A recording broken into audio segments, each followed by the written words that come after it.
Yo, what's up? My name's Patrouski. Welcome back to another episode of the PokeMMO Iron Man. And this is episode 10, which is pretty crazy that we're still here. And this episode is going to mark a ton of change on the account.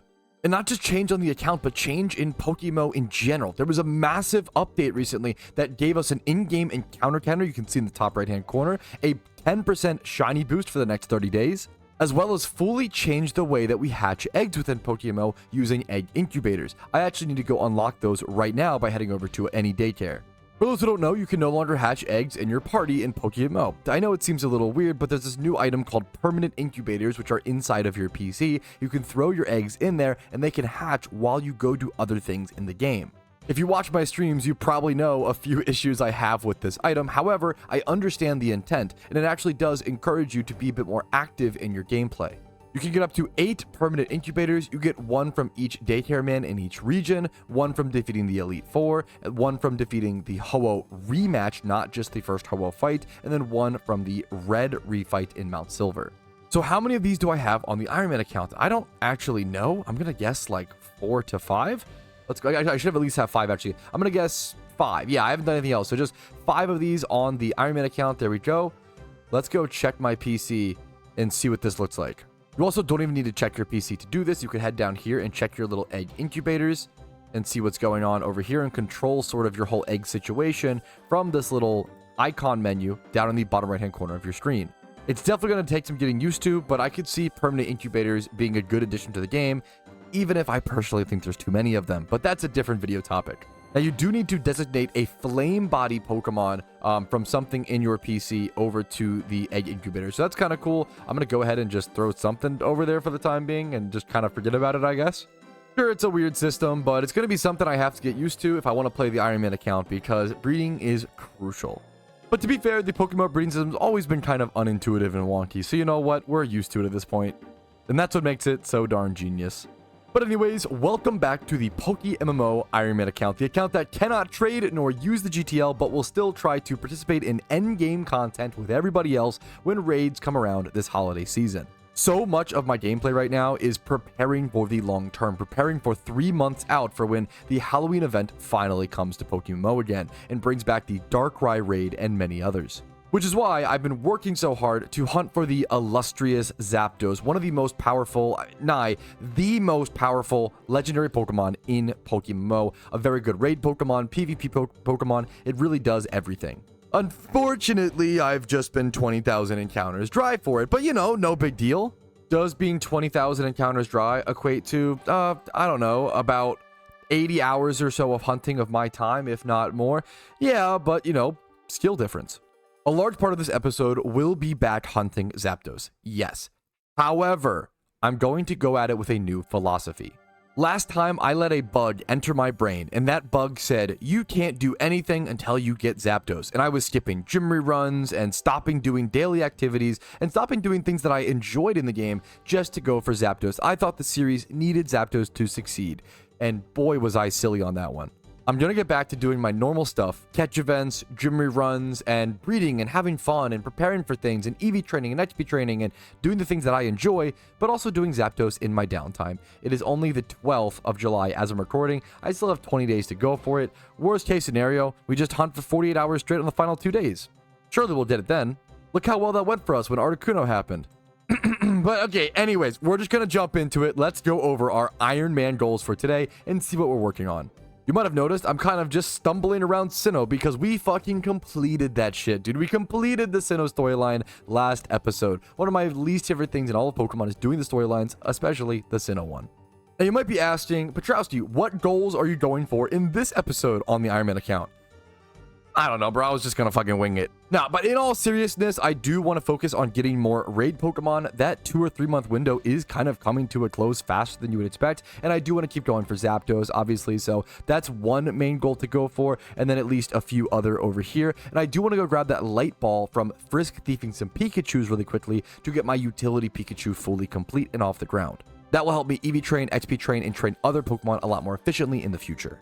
I also want to continue to work on Pokedex completion, just catching a little bit of Pokemon here and there, even setting timers every so often, like little 30-minute timers, to do as many entries as I possibly can do. I feel like that's a really fun way to slowly get your Pokedex complete.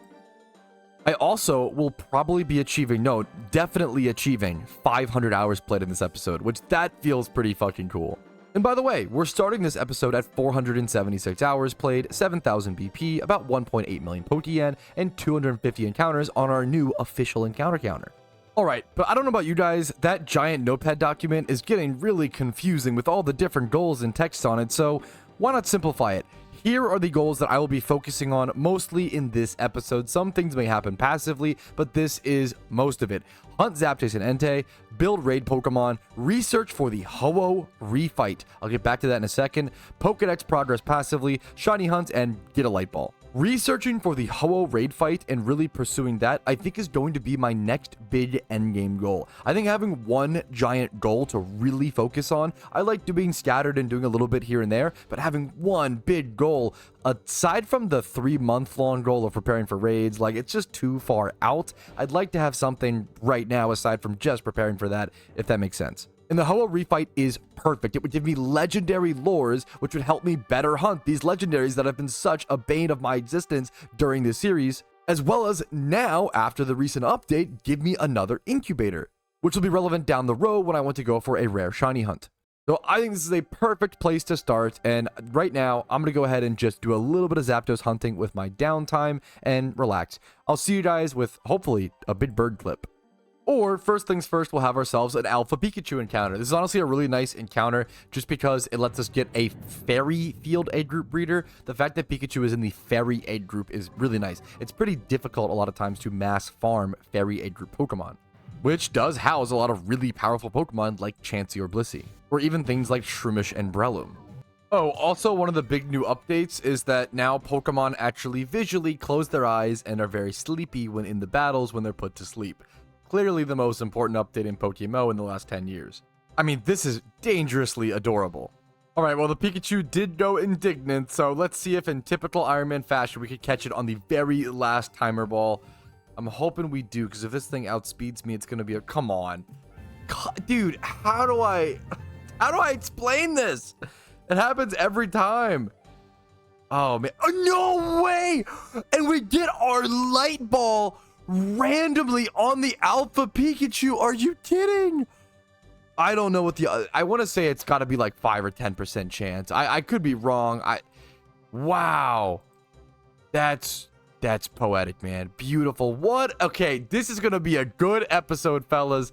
Clearly, our luck is high. So, let's go grab that Zapdos and keep that luck flowing. Alrighty, fellas, it is a new week on the Iron Man account, a new week of streams. It is now Monday morning as I'm recording. I'm currently at 1,400 total encounters, so I have done a fair bit of Zapdos hunting off camera. I think I'm now up to 21,000 encounters dry, and I'm just more motivated than ever. Copium towards getting that Zapdos. But you know what? I may not be motivated. I may not be super excited, but I'm going to get it done. I'm going to keep going. I'm going to get encounters. We're going to do a fair bit of Zapdos encounters here as much as possible today. And then I'm also going to do my gym rerun, do other content. I'm not going to let Zapdos take over my life the way it did in previous episodes. So I'm sure we'll hopefully get a lot done today aside from just hunting for Zapdos. All right, just caught myself a Larvitar. Was on the way to a Kabutops Swarm. I don't know if I'll make it in time now, unfortunately, but let's see. Wanted to add Larvitar to the Pokedex. That brings us up to... It's over here now. 264 caught OT. Kabutops Swarm still should be live for a sec. I'm going to try to make it over to it in time. That'd be another great mon to add to the dex and catch some hopefully good IB ones of. All right, I actually did catch myself 2 relevant Kabutops. This one's amazing. 20 plus in every single stat that it needs. No nature, of course. So it needs to be rebred. I could even just breed this with like an adamant Ditto or maybe get a female Kabutops, but I doubt it. Probably will breed this with an adamant Ditto with 20 plus in every stat and make this a Kabutops comp at some point. This is a beautiful... I'll keep it like a mediocre comp. I don't need to breed up the IVs because it's just too much from there. Great Pokemon. Hell yeah.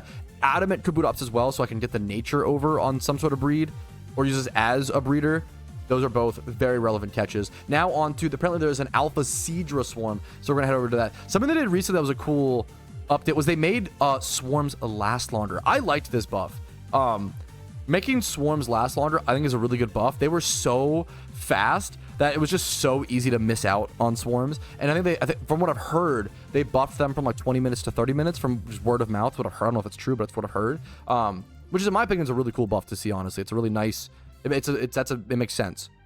There's an alpha Seadra catch over on our Iron Man account. Has the damp hidden ability, not very relevant, but modest nature, 31 attack. The attack is irrelevant, but this is one breed away, once again, from being a competitive Kingdra, which might be one of the best Pokemon that I could create. I really want to do a rain team for PvP. It's a really good way to get some easy free wins in OU if you aren't the best OU player like myself. All right, let's go ahead and jump into another gym rerun on the Iron Man account. I'm going to go ahead and just update the name now because I always forget sometimes after. This is actually gym rerun number 18 on the Iron Man account. So we have made a lot of Pokeyen. This should put us up over, it definitely should. We should be over 2 million Pokeyen for, I believe, the first time ever on the account after this run, which feels awesome. Dude, shout out to Chill Ivy in chat. He just gave me a new goal for the PokeMMO Iron Man account. I'm going to be adding, we're doing it live, boys. I'm going to be adding, I think as a mid-game goal, creating, and then later on,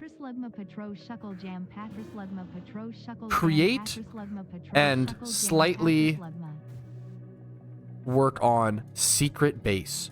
I hadn't even thought about building a secret base on the Iron Man, and that is so fucking cool to me. Then I'll add an end game goal of like fully pimp out secret base, and that'll be a tier 3 goal. Yeah. But I think creating one at all and working on it, that's a really cool one, dude. Shout out to Chill Ivy. That was a great idea in chat. I hadn't even considered secret bases, and I love the idea of that. It's not the most pragmatic or beneficial thing, but not every endgame goal needs to be. You know, vanities, like visual effect. People enjoy that kind of thing. So I enjoy going for that as a goal. It's a good goal. So I'm going to go. That's a great idea.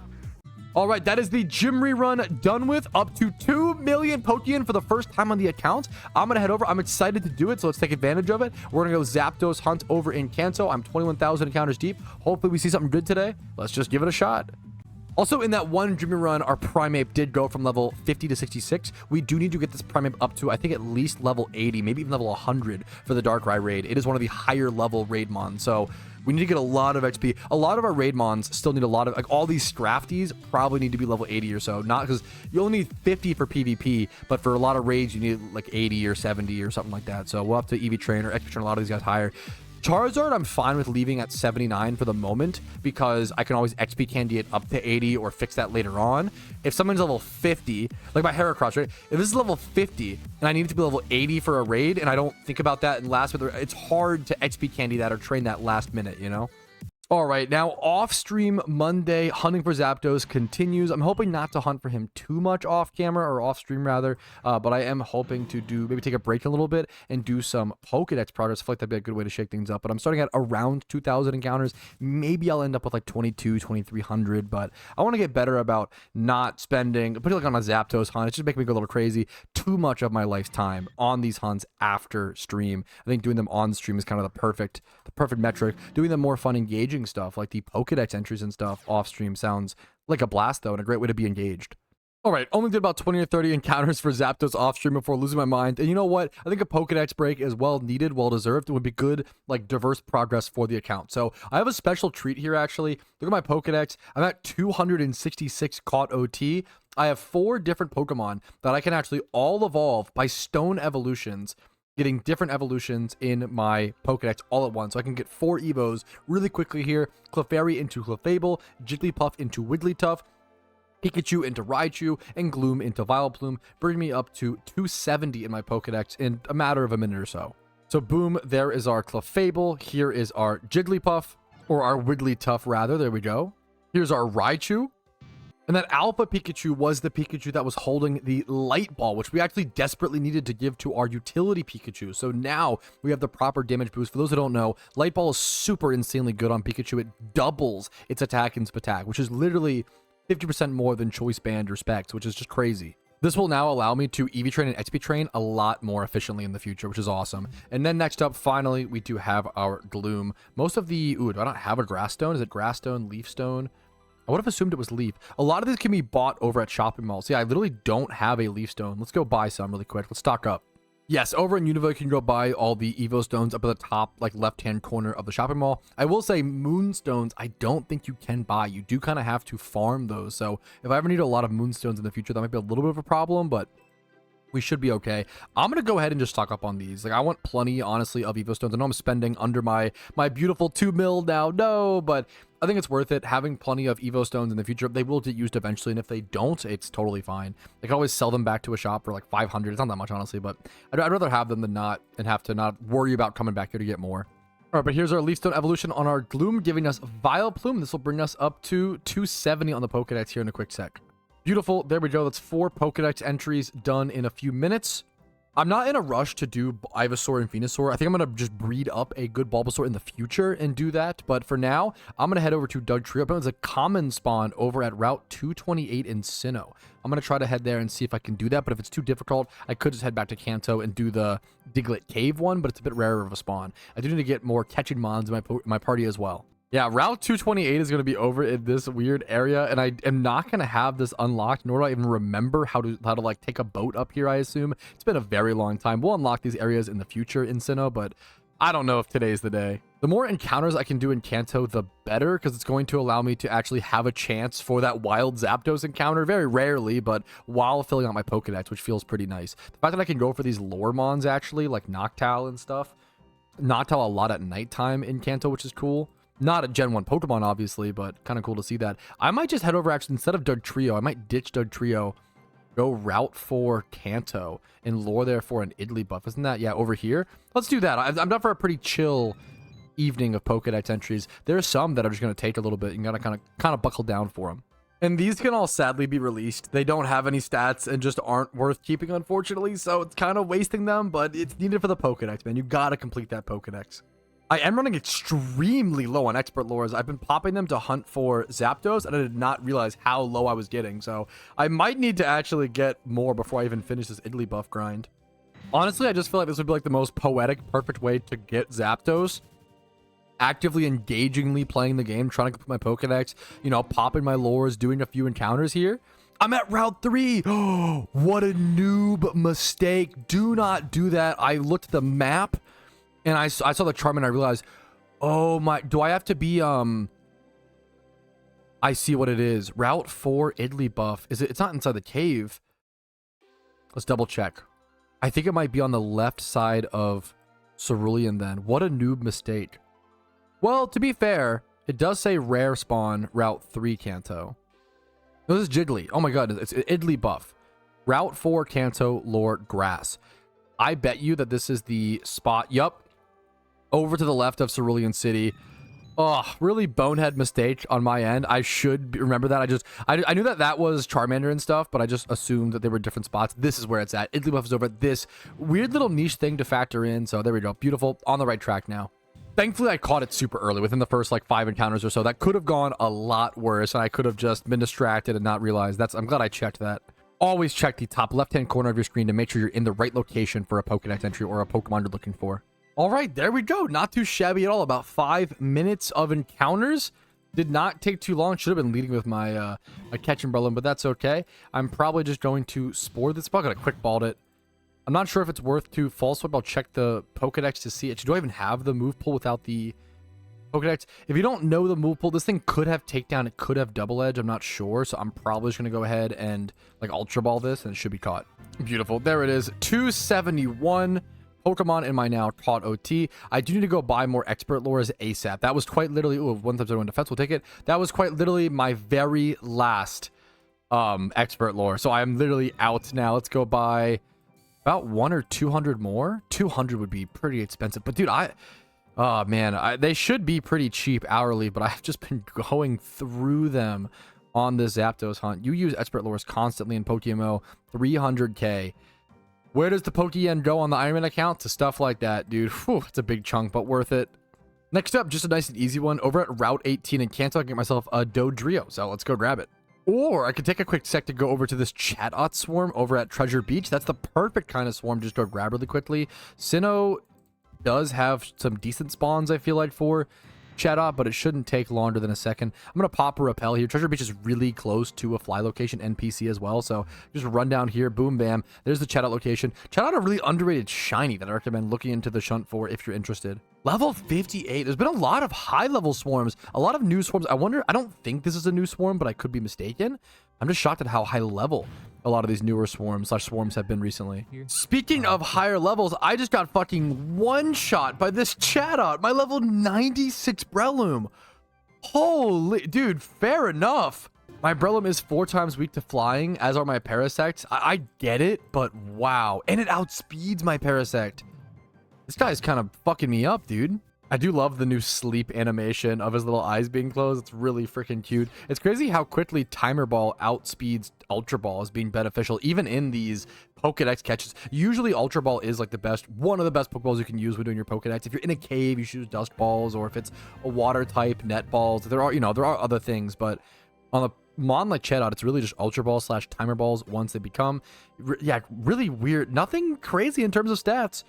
I will take another Pokedex entry, though. Hopefully I hadn't caught a Chatot prior. Yes, 272, that is new. All right, but back over to Dodrio over here at Route 18. It will be 4 times super effective against my Breloom, but it should be a much, much lower level. Do I have Slugma? I think I might. Yeah, I do have both these mons. Okay.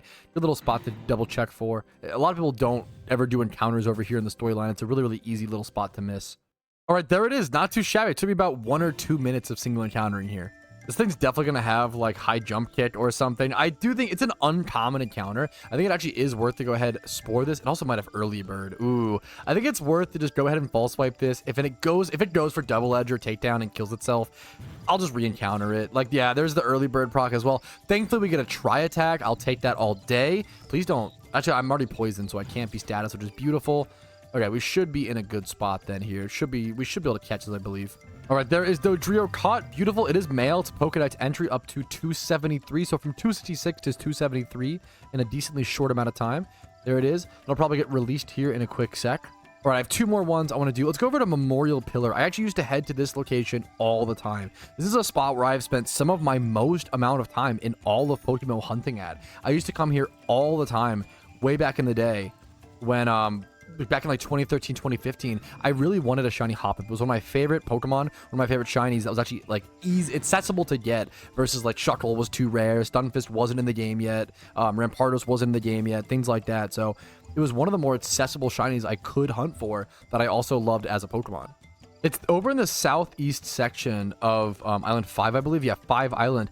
I used to run back and forth up this exact strip of grass for hours and hours on end. Some of my first PokeMMO streams back in like 2013, 2015 era was right here. I would payday pick up, I would shiny hunt, I would run back and forth. This was before hordes existed, well before expert lures, before all this stuff, before an encounter counter. I used to just tick up my encounters using a notepad document. I would basically just come here and payday until I had no PP, and then like go back to the PC and add like 20 or 32 or whatever it was every single trip. I spent so much time here. You can get Jumpluffs with lore here, or you can get Skiploom level 51. Now, the Skiploom, I can actually evolve really easily and just evolve it into a Jumpluff, so I probably don't even need to stay here and run back and forth for a Jumpluff. If I want to, I can just evolve a Skiploom pretty easily. Yeah, these evolve by level 27, so just catching this Skiploom and then evolving it, or leveling up one time, will also get me Jumpluff. Now, I do need to soak this thing. I do need to go ahead and switch it over to my Smeargle and soak it so I can spore it properly. Absolutely crucial to have a soaked Smeargle when going for your Pokedex. On a lot of these grass type Pokemon, not being able to spore them severely limits your ability to catch them. But unfortunately, I should have thought about this. This is a skill gap, skill issue. Skiplooms also have the move Memento, which auto KOs themselves. So I'm going to just go ahead and put my Smeargle up in the lead here. And then I could, if I really wanted to be careful, I could go grab like Imprison Memento or Taunt, or there's other ways to play around, but I'm just going to go ahead and basically soak it, spore it, hope it stays asleep, false switch, try to catch it. It should work over time.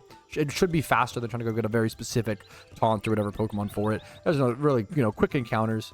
All right, there we go. There is the Skiploom caught. I'm gonna go try to get a level up on it, like one quick level up, but there is also an alpha spawn right now, dude. It's crazy. In typical Iron Man fashion, I feel like I'm always running around. It's really fun though, and exciting, to be fair. On a main account, I would ignore alphas, especially swarms, ignore swarms.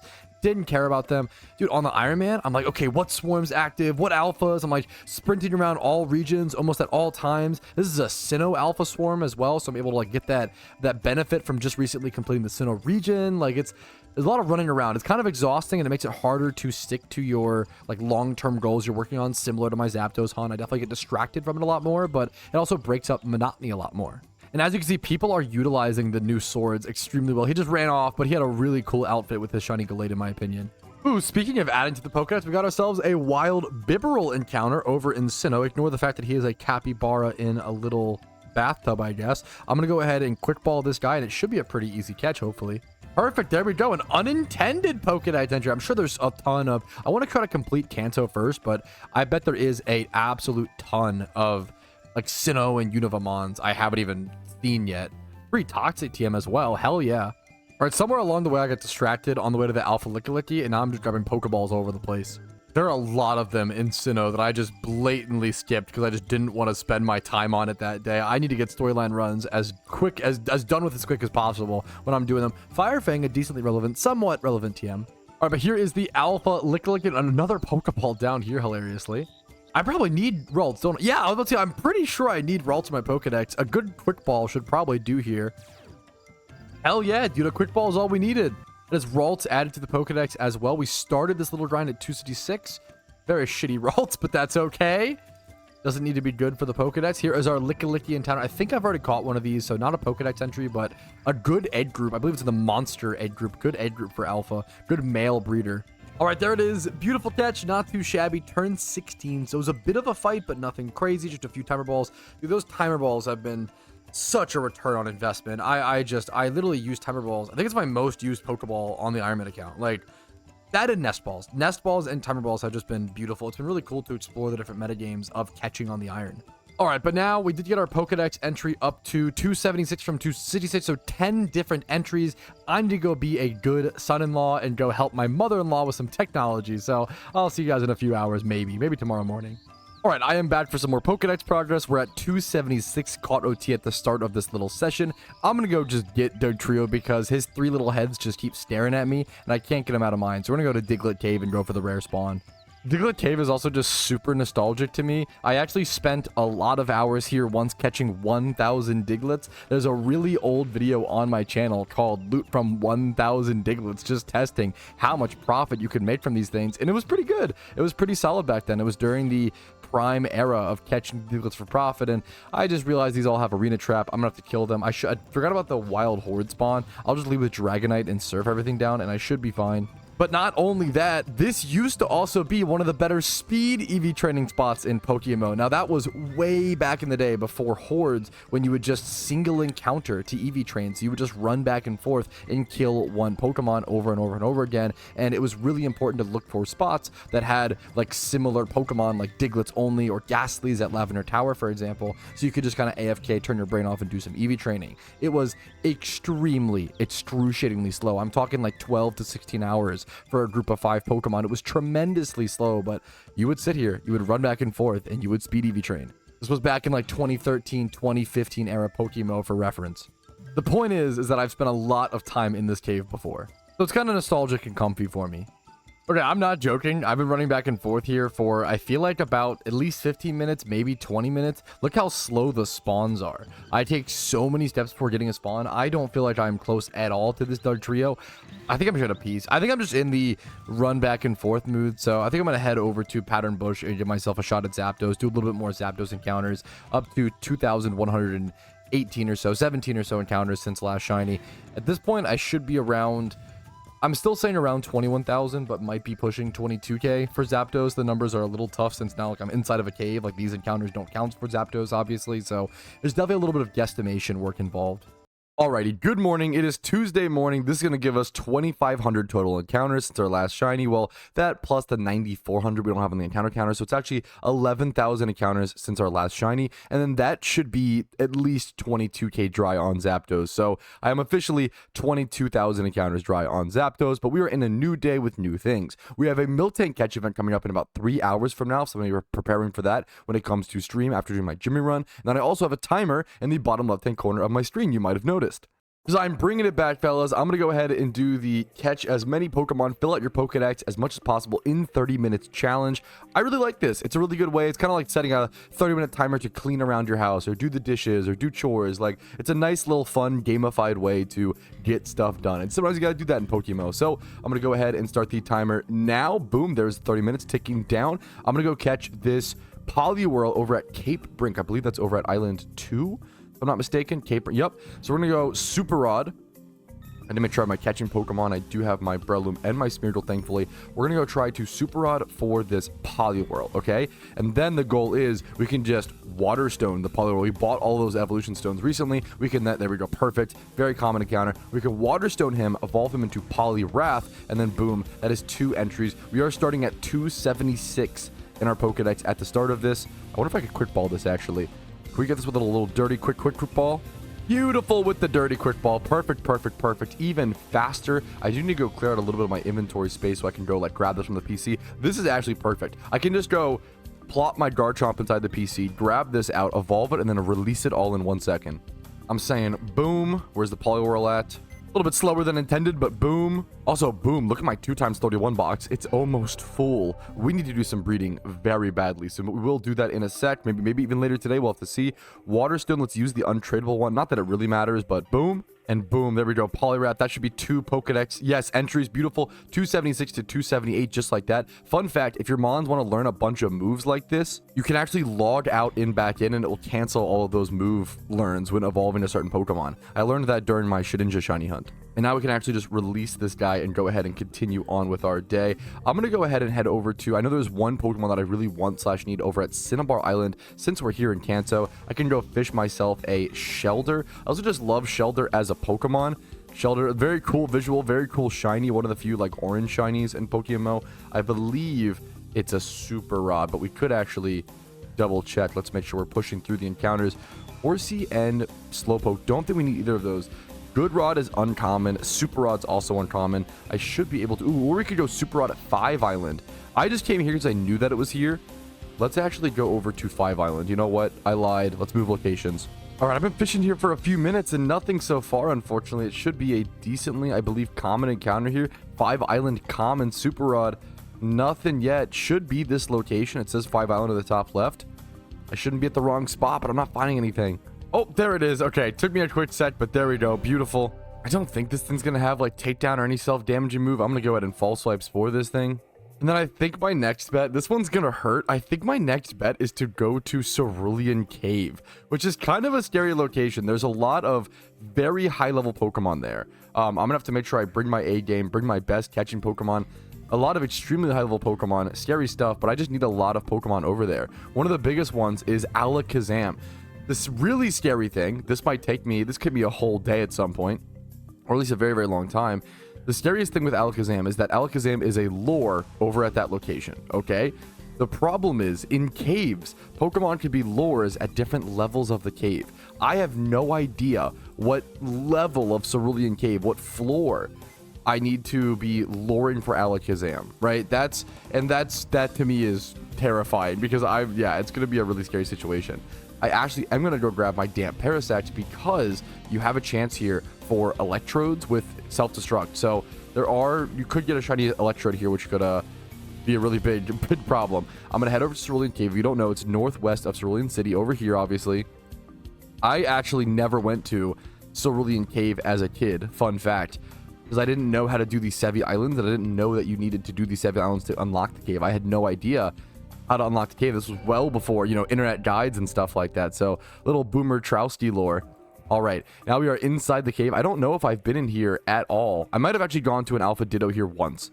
I think I did go to like one spawn here one time, but I'm just gonna run around and basically catch or pick up Pokeballs and catch whatever Pokemon I need, essentially. I do need to make sure that I specifically smash some rocks in here like this right here, because there's a chance for Golem in here. And I do need myself a Golem wild catch. Those trade evolution mons, if I didn't say, I'm focusing on this Alakazam Golem because they're trade evo mons, and this is the only way I can get them, is wild catches like this. That's another catching net, I think. Right on. Yes. Beautiful, beautiful, beautiful. This is what I'm talking about. There's so many Pokemon I can just add. This wasn't even a rock smash. This is a wild encounter. So many Pokemon that I can just randomly run into in here that I need to catch for the decks. I will say whittling this thing down, I feel like is going to be a pain in the butt. I'm pretty sure that even if I false swipe this, it's going to do like 20% damage. Yeah, wow, 20.8%. I'm starting to learn those numbers. He does have double edge there, as you can see, so I do need to factor in recoil damage. Okay, good to know. Oh, really glad that worked, because otherwise if I kept false swiping him down, it was going to become like a takedown, recoil damage, scary situation. Beautiful. Rhydon caught, added to the Pokedex. I will take it any day of the week. We have Rhyhorn. We can use a protector on it to turn it into a Rhyperior. I don't know if I have one of those. A protector. You should get one from the storyline at some point. I'll have to go check around the item guide at some point to recover one of those. Still gonna check here for Golems. Beautiful. The timing on that is insane. Ooh. The question is, the ultimate question, do I try to quick ball this? Do I try to whittle it down? This is going to be tough. What are the odds that it has sturdy? Is it split two different abilities? Let's go check Graveler. Sturdy or Rockhead? Do I just seed bomb and hope that it's sturdy, and then if it's not, fish for another? This is actually a really, really tough, weird catch. Because if I haven't said, it has it almost certainly has self-destruct or explode. I could be wrong. Graveler gets explosion at 44. Yeah, this thing almost guaranteed has explosion. I could spore false swipe once and switch over to my Alpha Parasect. The problem is my Alpha Parasect is not very strong. Like, you know, like it's damp, but it's not high enough level. But I wonder if I should just use some XP candies on that. I'm going to try to go for a false swipe here. 21% damage. Still asleep. I think I'm going to go ahead and make the swap over to my Parasect. It's going to be a sketchy fight. Golem is asleep once again, thankfully. Honestly, if I can just go ahead and go for like a Leech Life shouldn't kill. Let's go for a Leech Life. 31%. Beautiful chip. He should wake up here, I believe. Yep. Can't explosion. That's fine. Okay. This might work perfectly. Because what I can do now... Okay, the damp Parasect did its job. Because now I can go back to my Breloom, outspeed and Spore, false swipe one more time, and it should stay asleep. And then I can Dust Ball. Okay, the odds of insta-waking should be pretty low, but it's possible he insta-wakes. No, please don't. No! I mean... Yeah, it is what it is. That sucks, man. I don't know how rare that spawn was. Maybe I should have just dust balled earlier, like a yellow HP. Oh, man. I'm going to revive my Parasect. And even better, I might go ahead and throw some XP candies into this thing. I feel like this thing needs to be higher level to be effective in here. Level 68 current. Let's give it 12 levels up to level 80. Okay, that might be what I need. The problem is Parasect is still just super weak to things, but we'll pick up a free nugget. Hell yeah, to pay for that revive and some of the stuff we just used. Why not? More rocks to smash. Yes, please. Ooh, I did forget to pop some expert lores. Okay, I just did pop expert lores, so now as I roam around the cave, I should have a much higher chance to encounter like an Alakazam on accident. I don't know where they'll be at, but hopefully we get lucky. Ooh, a Wobbuffet spawn is going to be really unlucky in a double battle. I actually can't escape because of Shadow Tag. Yeah, that's going to be a pain. Oh, well. I was going to say I haven't gotten too many Pokedex entries in this first 15 minutes or so, but honestly, I mean, 4 or so, that's on pace for, we got the ones very, very quickly. I've been kind of slowed down, obviously, over here in Cerulean Cave, but that's to be expected. It's a very high-level cave. 4th in the first 15 minutes, honestly, it's gone pace for like 8 new OTs in 30 minutes. I think that's quite good, but that situation was a little awkward, unfortunately. I'm trying to traverse this cave to somewhere new now. Wait a minute, I just got an alert in my Discord. Oh my goodness, I can't believe I missed this. There is an Alpha Blissey in Sinnoh right now that despawns in approximately 2 minutes. Approximately 1 minute, actually. So I need to rush over there as quickly as possible. It's at Route 210. I actually wanted to go for an Alpha Blissey before, and it despawned and I missed it. Can I rush over to this quickly enough? I'm going to pop a Max Repel. I'm going to do whatever I can to get over to this in time. Oh, I should grab my... Ooh, my Spinda. Hopefully this doesn't... take me over in terms of time. Where is my Spinda? Boom, there it is. Oh, I have to rush very, very quickly. I actually missed one of these before. There is a timer right now on my Discord that says despawns at approximately like 58 seconds. I think we made it. Do the encounter. Come on. Beautiful. Not only is this a Pokedex entry, this is a good alpha that I've wanted to catch for a while. The problem is if I don't catch it on this first attempt, I'm cooked. I can't, like, I don't have another chance, you know? So I'm going to have to throw whatever, do whatever I need to, revives. I need to do whatever I need to do to make sure I can catch this, because if I fail this, it's over. I cannot get it back. Oh, that was incredibly close. Getting a good, like, IV'd Blissey would be really nice. 2 times 31, and any of the defenses or HPs. Special attack would even be fine. I just don't... Speed would be fine. Special attack or speed would be fine. Don't want to see a stat wasted on the attack. That's the main thing. I think I'm going to go ahead and just spore this fella. Oh, I wasn't expecting Blissey to be this strong. Blissey actually Ice Beamed and one-shot my Breloom. Wow. Okay. My apologies, ma'am, for underestimating your power. I should have been Spore substituting apparently, but that was my mistake, I guess. All right, we caught the Blissey, and Bold Nature might be the single best nature you could get on a Blissey or a Chansey. That's insane. We do get the wasted 31 attack IV, which is honestly okay. Like, that evens out the RNG. Bold Nature, the best nature. Okay, we'll waste an attack IV. Everything else is still pretty damn amazing. We don't get any 31s in the really important stats, but that's okay. Like, this could be bred with a 31 HP Pokemon. It would have to be, to be fair, the breeder would have to be quite good. It would have to be 31 HP, 31 speed, and then 20 plus. We want to Everstone the Blissey, but that is a really good Blissey. Very happy with that. We have 5 minutes left now to go on to catch another Pokemon for the Pokedex, and I don't know where to go, man. It's really interesting, such a good reminder. If you just check the national dex and scroll down to see like the top 151 Pokemon or whatever, this is not the actual Kanto dex that you need to complete for like the patches, like the ability patches, for example. You have to actually scroll down and go to Kanto Pokedex, and the Kanto Pokedex contains non-Kanto Pokemon, things like Spinarak, Ledian, Noctowl, Granbull. It's kind of interesting how many other regions Pokemon they all contain, honestly. Let's go see, like, Murkrow. There was a Murkrow Swarm over in Kanto, wasn't there? Murkrow's catch rate is very low, unfortunately. It's like a really weirdly difficult Pokemon to catch. I remember catching it. I still remember catching it on my Cool Duder account, my Road to PokeMMO account, for those who remember that.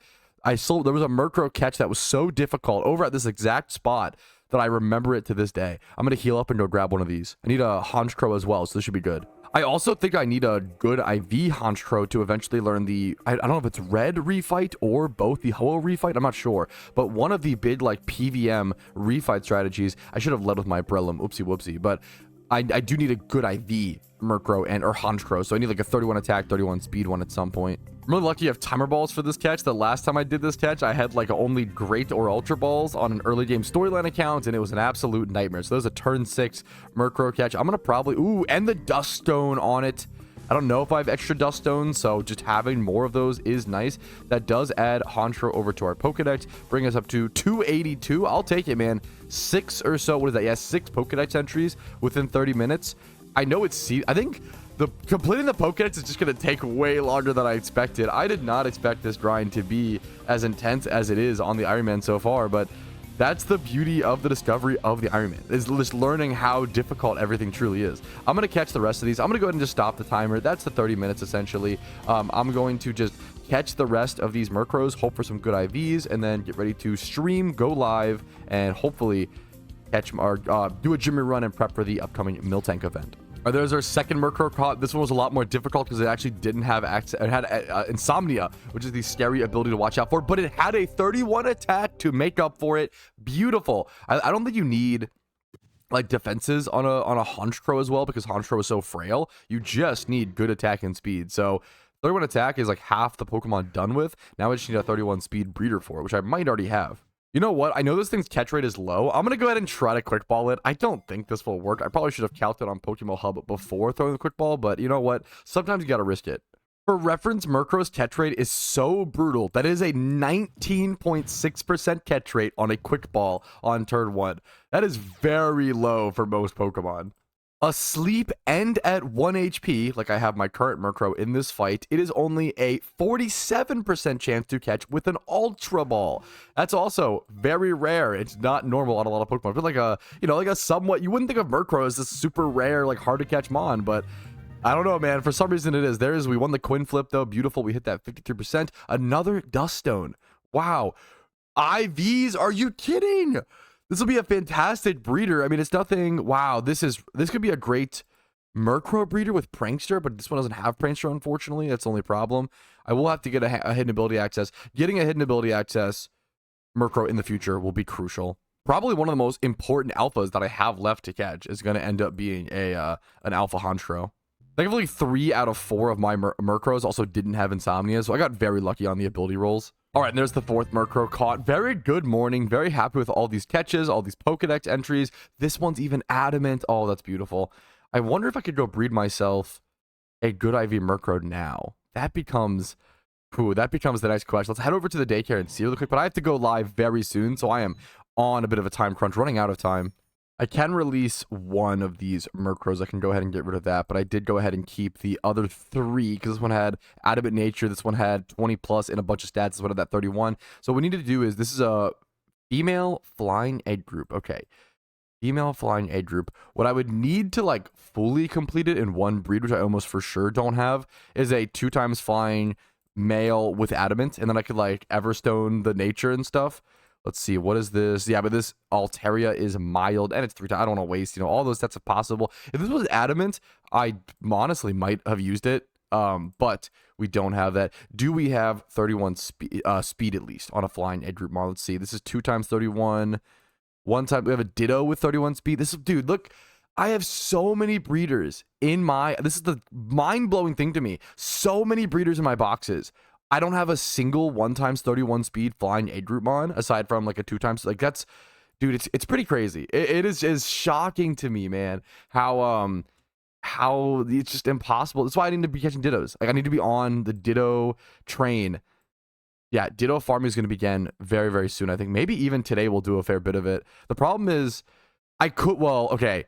The beautiful part is when I Ditto farm, I want to actually Ditto farm over in Johto and do it outside, because then I have access to the Entei spawn. You can Ditto farm on an Ironman account. If you do it properly, you have to do like a specific setup, but you can do that while also going for Entei, I'll do that for so many hours on this account.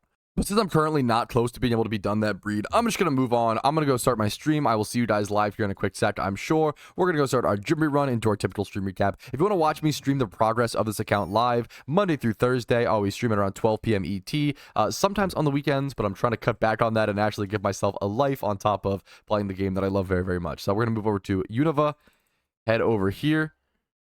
Boom, perfect, Nakreen City. There we go. I'll see you guys in a sec. All right, another beautiful day on the Iron Man account. I'm going to go ahead and jump into my Jimmy run here really quickly, down to 10 amulet coins. I'm really glad. I feel like I've been going through them very slowly. We farmed up a lot, and that stock really helped us for so long. You could farm amulet coins for like 3 hours and be stocked up for like 3 weeks, which feels so unbelievably worth it. I forgot to put an XP share on my Primate. I'll have to do that after this fight, but we have a Primate. We are XP training, hopefully up to level 80. It's currently level 66. We'll see how much XP we can get on it, but that was a goofy mistake by me. We're at 1.7-ish mil Pokeyen. We're going to do this Jimmy run. We'll have about half an hour to Zapdos hunt a little bit, probably not too much, and then we'll have to get ready for the upcoming Miltank catch event with a shiny Miltank prize is coming up today very, very soon. This will be a really intense event, a pretty difficult to catch Pokemon event. Miltank Ditto Chance Eradicate. Eradicate's the easiest mon to catch out of these. You probably could quick ball those, but you're probably gonna have to like false swipe Spore. The rest of those it'll be a tough catch event. So I'm excited to see how intense the competition is, especially with such a big shiny prize on the line. Regarding event season, does it make sense to get a bunch of sealed product on the Iron Man account since you can't buy or sell? Yes. Sealed product is, in my opinion, even more important on the Iron Man account. Maybe not more important, but like really important, because it's the only way that I can get cool vanities, number one. Number two, it's the only way that I can get massively important items like XP charms, battle point charms. Like, dude, it's crazy. Like, I can't express enough how important event season is for an Iron Man account. It is your one shot to get as many like XP charms, battle point charms, rare candies, free TMs, all these things, like all the resources, all the Pokeyen you can get from selling the items, all the vitamins to save time on EV training, like the time you could save on an Iron Man account by farming a ton of the events is going to be ridiculous. It's so important. Item finder charms. Yes, thank you. All the charms are super important. It is so crucial. I'm excited. I'll be grinding this event more than I've grinded any event in the past like 3 years on PokeMMO on the Iron Man, because it's that important to get as many resources as possible. All right, we are stopping in the middle. I should have bought Repel. We are stopping in the middle of a Jimmy run, though, because there is a Togekiss Swarm right now in Hoenn. So I'm going to take my time, take my advantage to go ahead and grab that. It'll be a new Pokedex entry, as well as Togekiss is a very powerful Pokemon for many reasons. Togekiss, very good in PvP. Also, I got to dodge these guys. Very good in PvM. Also, Togekiss. So I'm like dodging these trainers. Okay. Also very, very good in the advanced gym rerun strat and other like high-end PVM strats. Togekiss is the go-to option for a lot of stuff. So hopefully it's not too far. It's in Sky Pillar apparently. I'm gonna try to get to this and hopefully get some good catches. Any decent IVs would be nice. Any 1x31, but I'm hoping for, ooh, I hope this isn't too brutal to get to. I'm hoping for just any catch at all would be amazing. Okay, for context, I had to rush back to a previous city, change my bike. Wait, how do I do this? Just to try to get to this on time. Why is it so far from a PC? Is it the top of the pillar? No shot. I am like rushing. Someone says it's going to despawn any second. I'm rushing to the spawn. Did I make it? Okay, so that was like the hardest swarm I've been to on the account. I wasted like 4 minutes. I'm going to waste like 6 minutes out of my rerun for this. Holy dude. They're gone, by the way, so make sure you catch this one. You've got to be trolling, right? There's no way. Watch it like wake up in double edge. He's telling the truth. They're gone. I at least hopefully will get one. Dude, what a swarm this was. This was intense. I think Dust Ball works in Sky Pillar. I'm assuming it's a cave. Okay. That was a really hard swarm to get to and to catch. Timid? I will take it. Timid is good. 20 plus in 2 stats. I need to raise the speed and attack. This could be fixed. Togekiss added to the Pokedex. Are they actually gone? They're actually gone. I got 1. I can't escape rope here? Can I escape rope here? Okay. Wait, it takes me... Can I fly? Pokeyen is so strange. Pokeyen is so weird. You can fly from there? Okay, back to the gym rerun. I wasted like, I think 8 minutes on that, but worth it. All right, we're done our gym rerun over on the Iron Man account. We have our prime up to level 74. Pretty good progress there, and then up to 1.9 million Pokeyen. I'm going to head over to Berry Forest. I can do 2 things here. I can hunt for Zapdos number 1, and I can catch Hypno number 2 and go for an extra Pokedex entry. So it's just an excuse to do a Pokedex entry while also hunting for Zapdos. We have 36 minutes until the Miltank catch event begins. We have our Hypno. It is Insomnia, so I actually can't put it to sleep, but it's 1 HP, level 46. I'm going to Dust Ball because it's nighttime. I can switch the timer after a few more turns, but there we go. Okay, of course, there we go. Close. All right, there it is. There is the Hypno catch. It is a male, so we could get, I think it's humanoid age group, a good humanoid age group breeder if the IVs roll. Worst case, we did a Pokedex entry, worst case scenario, so I'm very happy with it. Impish, no IVs.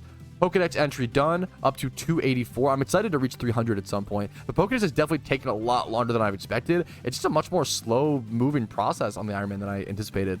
You know what? Another Pokedex entry I can get out of the way. I need to catch myself a Munchlax. You know what? I'm so down. Let's go ahead and I'm going to Twin Needle, kill this. It might not even kill the Pidgey. Try to kill the Pidgey. Ball swipe the Munchlax. This is one shot. It just barely didn't one-shot the Pidgey. Oh, Twin Needle can poison? Bro, who uses this 20% chance to poison? What a move, man. But there is our Munchlax catch, bold nature. The stats are kind of, they look good on the surface, but they're actually kind of bad.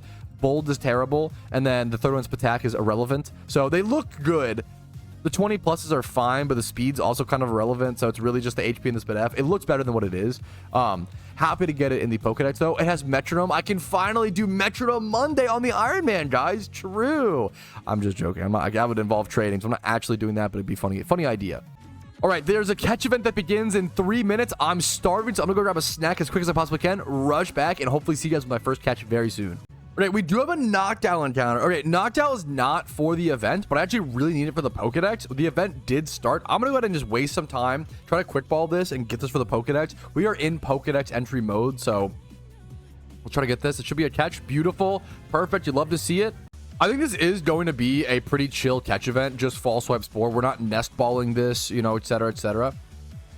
The question becomes, is it a fall swipe spore Pokeball catch event or a fall swipe spore Great Ball or Dust Ball or what other ball do we use? If we could just use Pokeballs to catch these, that'd be amazing, because I'll have to run the catch calculators, but if we could just use Pokeballs, that would be fantastic, because we have so many of those. There's our first Miltank caught, 86, nothing, you know, really worth submitting, but our first catch of the event. Let's continue. We have 58 minutes.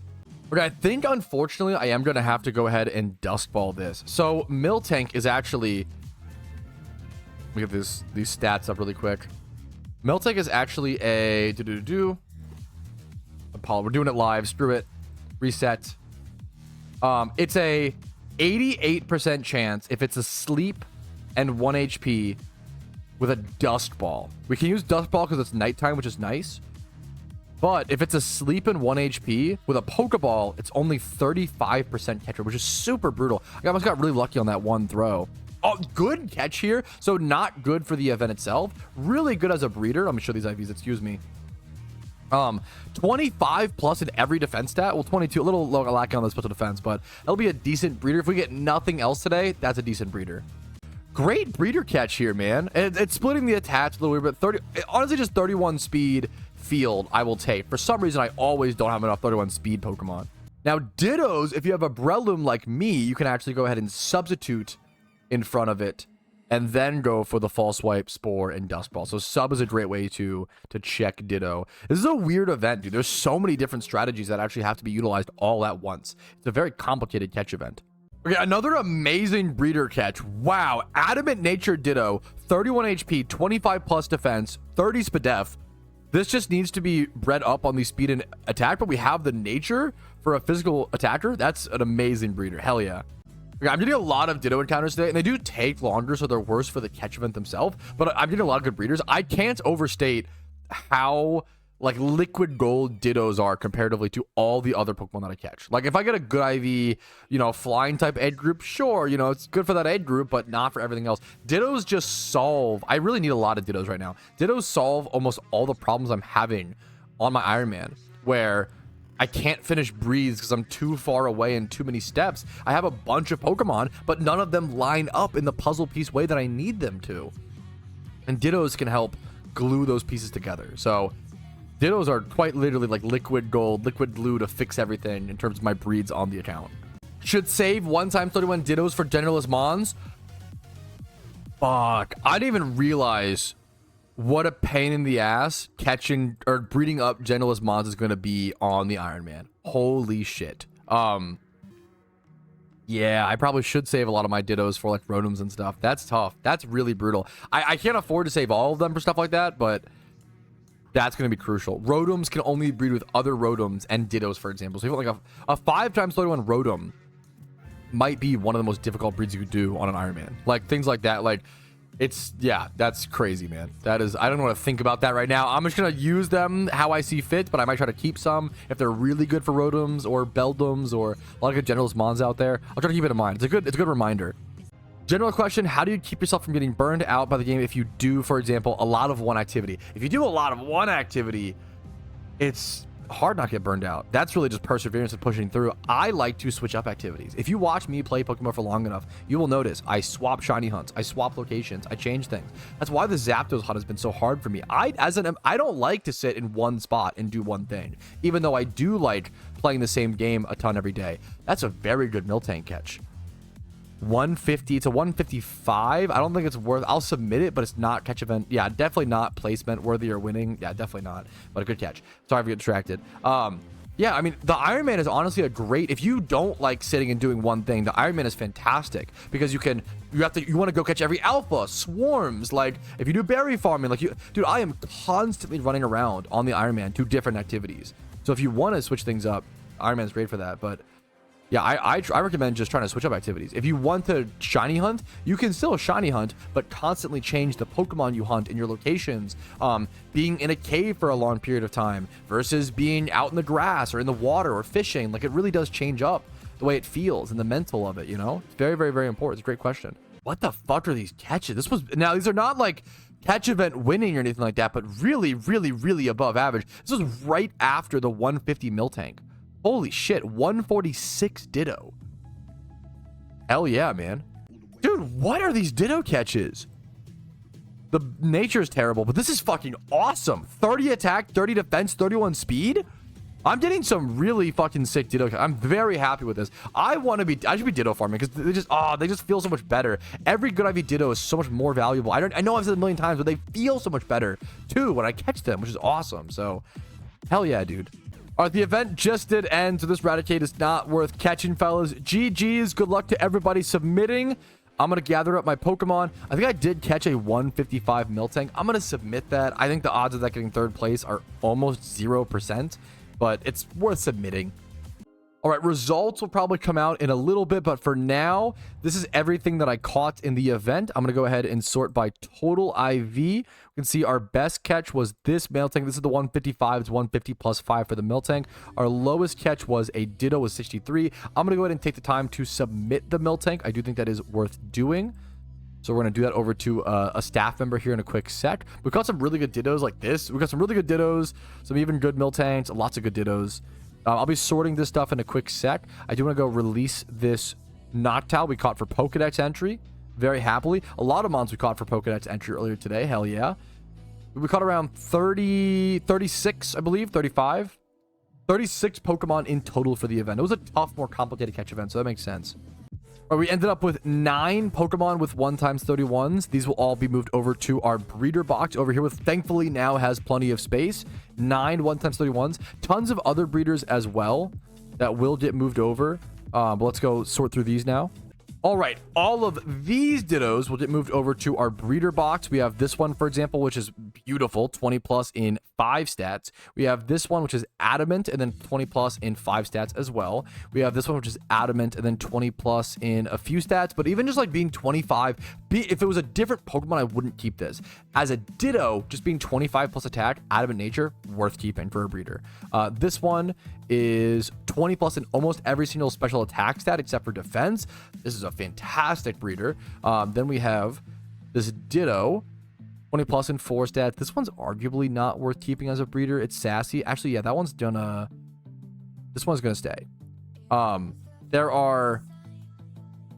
All Dittos get kept. There are breeder Dittos, which are these ones, and then there are Shittos, which are used for rare shiny hunting. So all of these, the ones 20 plus in attack and speed, then modest, these will all go over in our breeder box, and these will still all get kept for rare shiny hunts, Rotom breeding, Charmander, etc., etc. And I do plan to go for an Egg Shunt at one point on the Ironman account, whether it's 2 or 3 years, or I get super lucky and I get it in 2 batches. We'll have to see, but we're gonna keep this for sure. All right, and then most of the Miltanks do get released because unfortunately Miltank is a female-only species. So even if a Miltank has really good IVs, you can only really breed up one good Miltank. And then you can never turn Miltank IVs into other Pokemon. It's female-only, so you can't breed them out. So unfortunately, a lot of the Miltanks do go to waste. All right, the happy song is playing from a bit donation, but we have a Lucario Swarm to go to. We caught one. That is a new Pokedex entry, I believe, and I have one Ralt, but I needed a Lucario because I need to actually evolve one into a Gardevoir and then one into a Gallade. So now we can get both Gardevoir and Gallade into our Pokedex. I'm going to catch a few more of these. I'm just here waiting for the catch event results anyway, so let's catch a few Swarmmons. Why not? Gallade is actually an extremely important raid Pokemon. I actually have kind of forgotten about that, so it's not really farmed for it at all. But Gallade, Sharpness Gallade, extremely powerful, extremely good raid Pokemon. All right, catch event results are coming in with the happy music. We'll just have to tank through it. That's okay. Fourth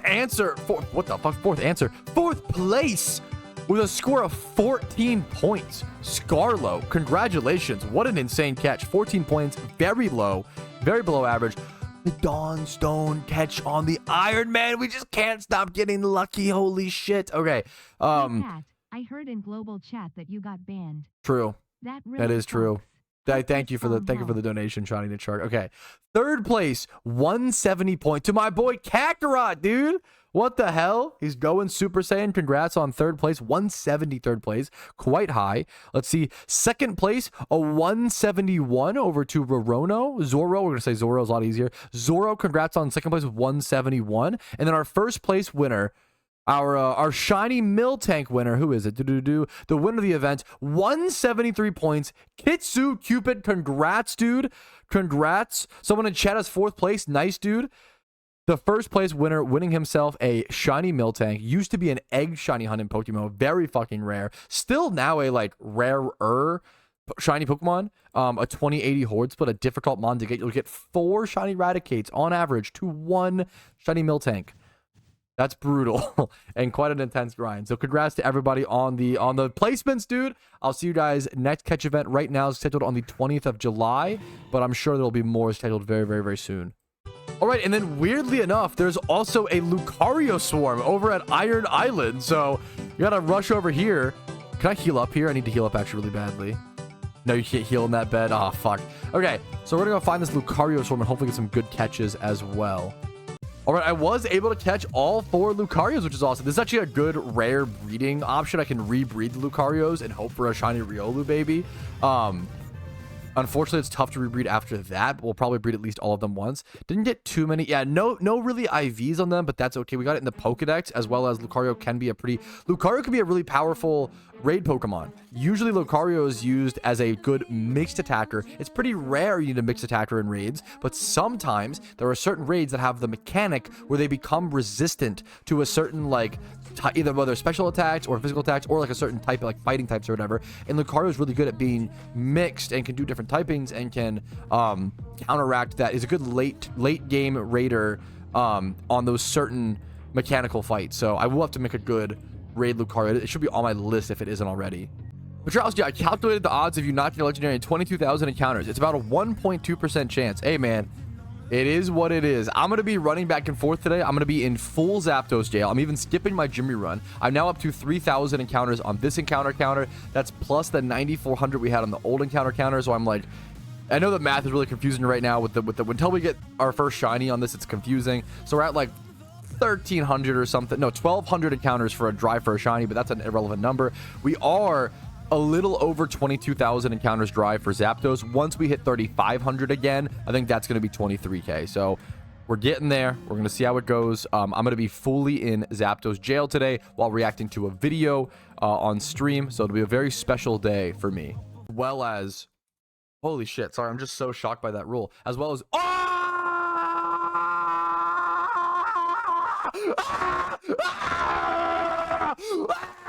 22,600 encounters dry for a legendary. I'm sorry to the Iron Man react, but holy shit, I'm free.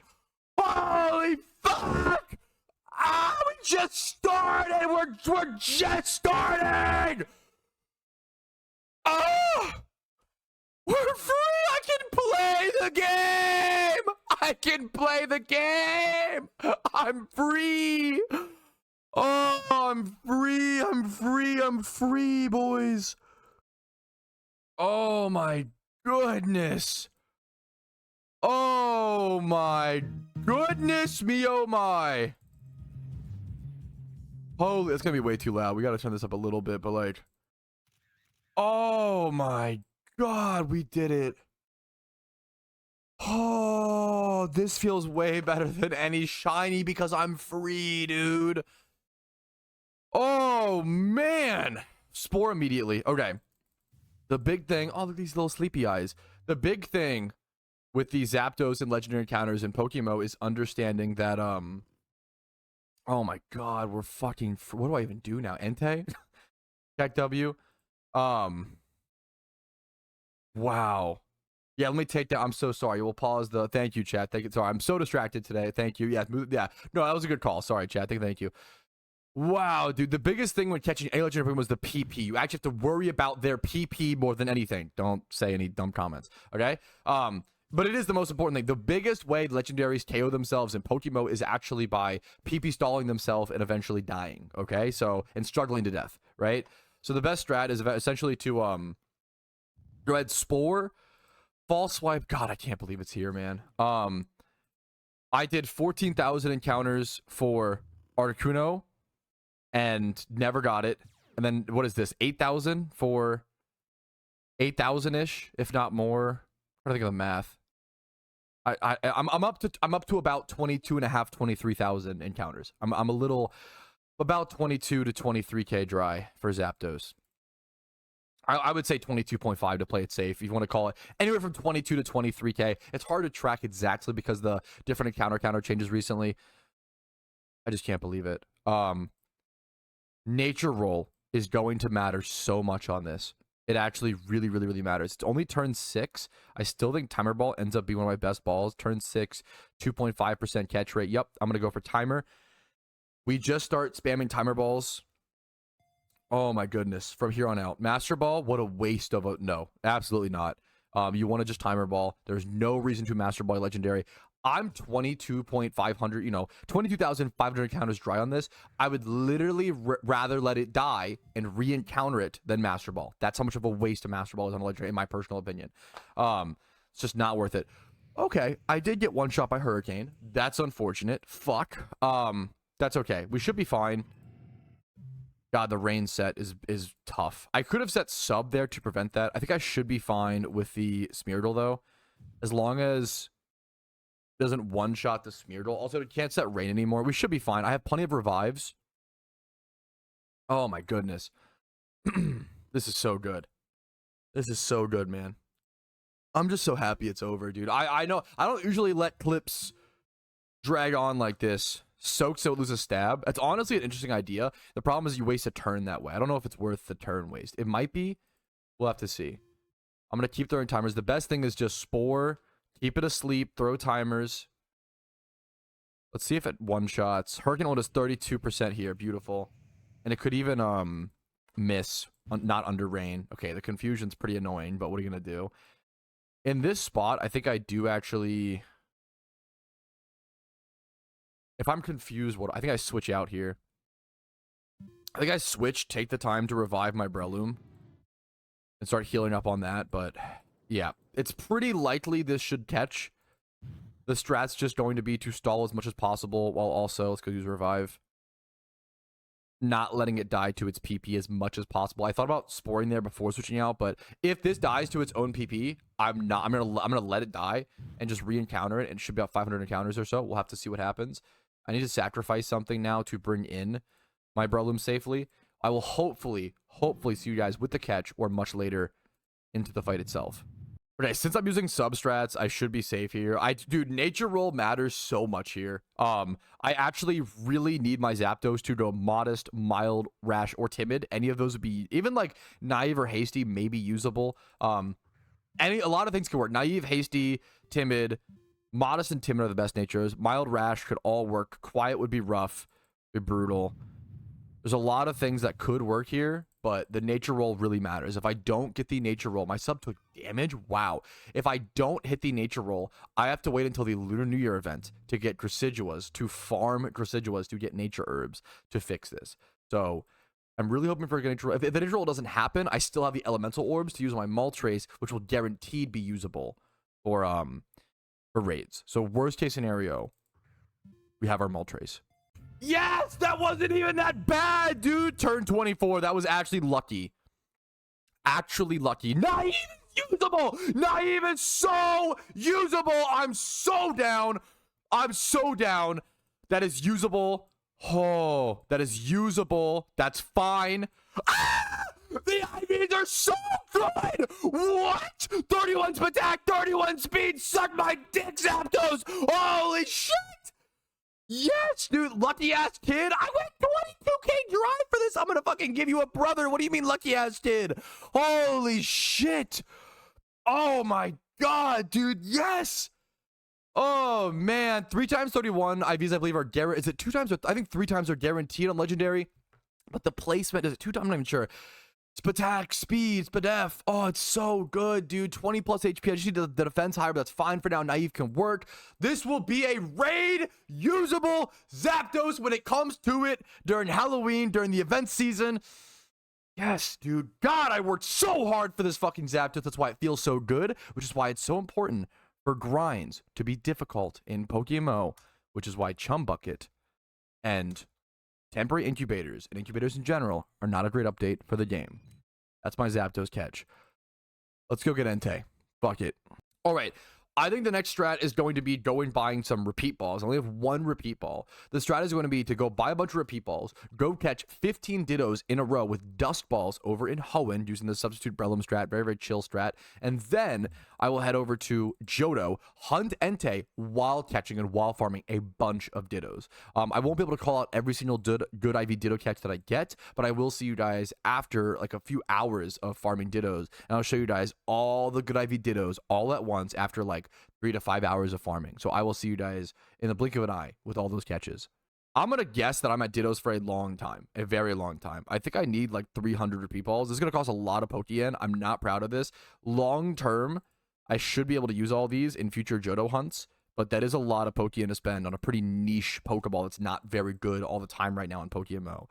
But it is what it is. Let's head over to Hoenn and get our stack going first, and then I'll see you guys over at the Entei hunt. Wait, I think I might actually be able to buy safety goggles, and I could switch to the most efficient Ditto strat possible right now. That would be insane if so.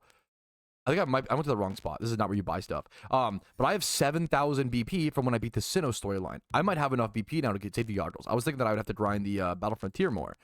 Let's go check. If I could just get goggles right now, are they 6,400 is my guess? 48? Sign me up. I am now going to be doing the most efficient strategy for hunting Dittos like possible. That is amazing. I wish my Smeargle wasn't lonely for this. I might actually need to eventually upgrade my Smeargle to do this strat properly. Being minus defense is actually unfortunate here, but I mean, it shouldn't matter. The opposing Ditto should not be able to kill me. So what I'm going to be doing is, the reason why Safety Goggles Smeargle is so good is because I'm able to etch the Dittos, right? Obviously. False swipe Spore, I don't have to waste a turn. Wasting one turn per battle is bad, right? I don't have to waste a turn on sub. I don't have to waste a turn on the Magikarp strat, right? I can just false swipe Spore, and with my Safety Goggles, they can't Spore me. Safety Goggles being added to the game was massive for Ditto farming. That was a big problem, was if you use just a simple Smeargle strat, they could Spore you, and it would be really, really annoying. Now you can dodge that with Safety Goggles, as well as they can't even kill you because your only damaging move is false swipe. So this is going to be so fun. I'm so excited to go efficiently farm Ditto. Right, we had ourselves a very long Wednesday stream. We are now post-stream. I started a new trip, as you can see up in the top right-hand corner on the new encounter counter. A trip is basically like a little segmented section, so I've actually put 444 encounters into Entei. A little bit more than that. I waited a little bit before starting it, but around that many encounters. I'm at 3,600 encounters since my last shiny, but here's our little Entei trip. We're going to stick to this, as I'm probably going to come back here in a bit, but I do want to take a small break. My Zapdos is amazing. I'm so happy with it. And I caught a metric shit ton of Dittos. Excuse me, but it's true. Let's go back and check out. There's so many good ones to go over, so I don't know if I can cover all of them right now, but I'll cover a fair bit. Bit of in-game lag there for a sec, but we should be good now. Look at this. Here's our end of box 2, and then boom, box 3 is full of over 55 or something Dittos. Box 4 also full with a ton of Dittos. Over into our release box. This is easily, I want to say, easily 120 plus Dittos, which is just beautiful. There's some really good IVs one. Even one that might be the perfect breeder for our Larvesta. I actually went ahead and labeled 2 different Dittos God breeders, and you'll see why I labeled them that in a quick sec. Firstly, we have this Timid one. Timid Ditto, 31 speed, 30 attack, 25 plus special defense, 25 plus HP, 20 defense.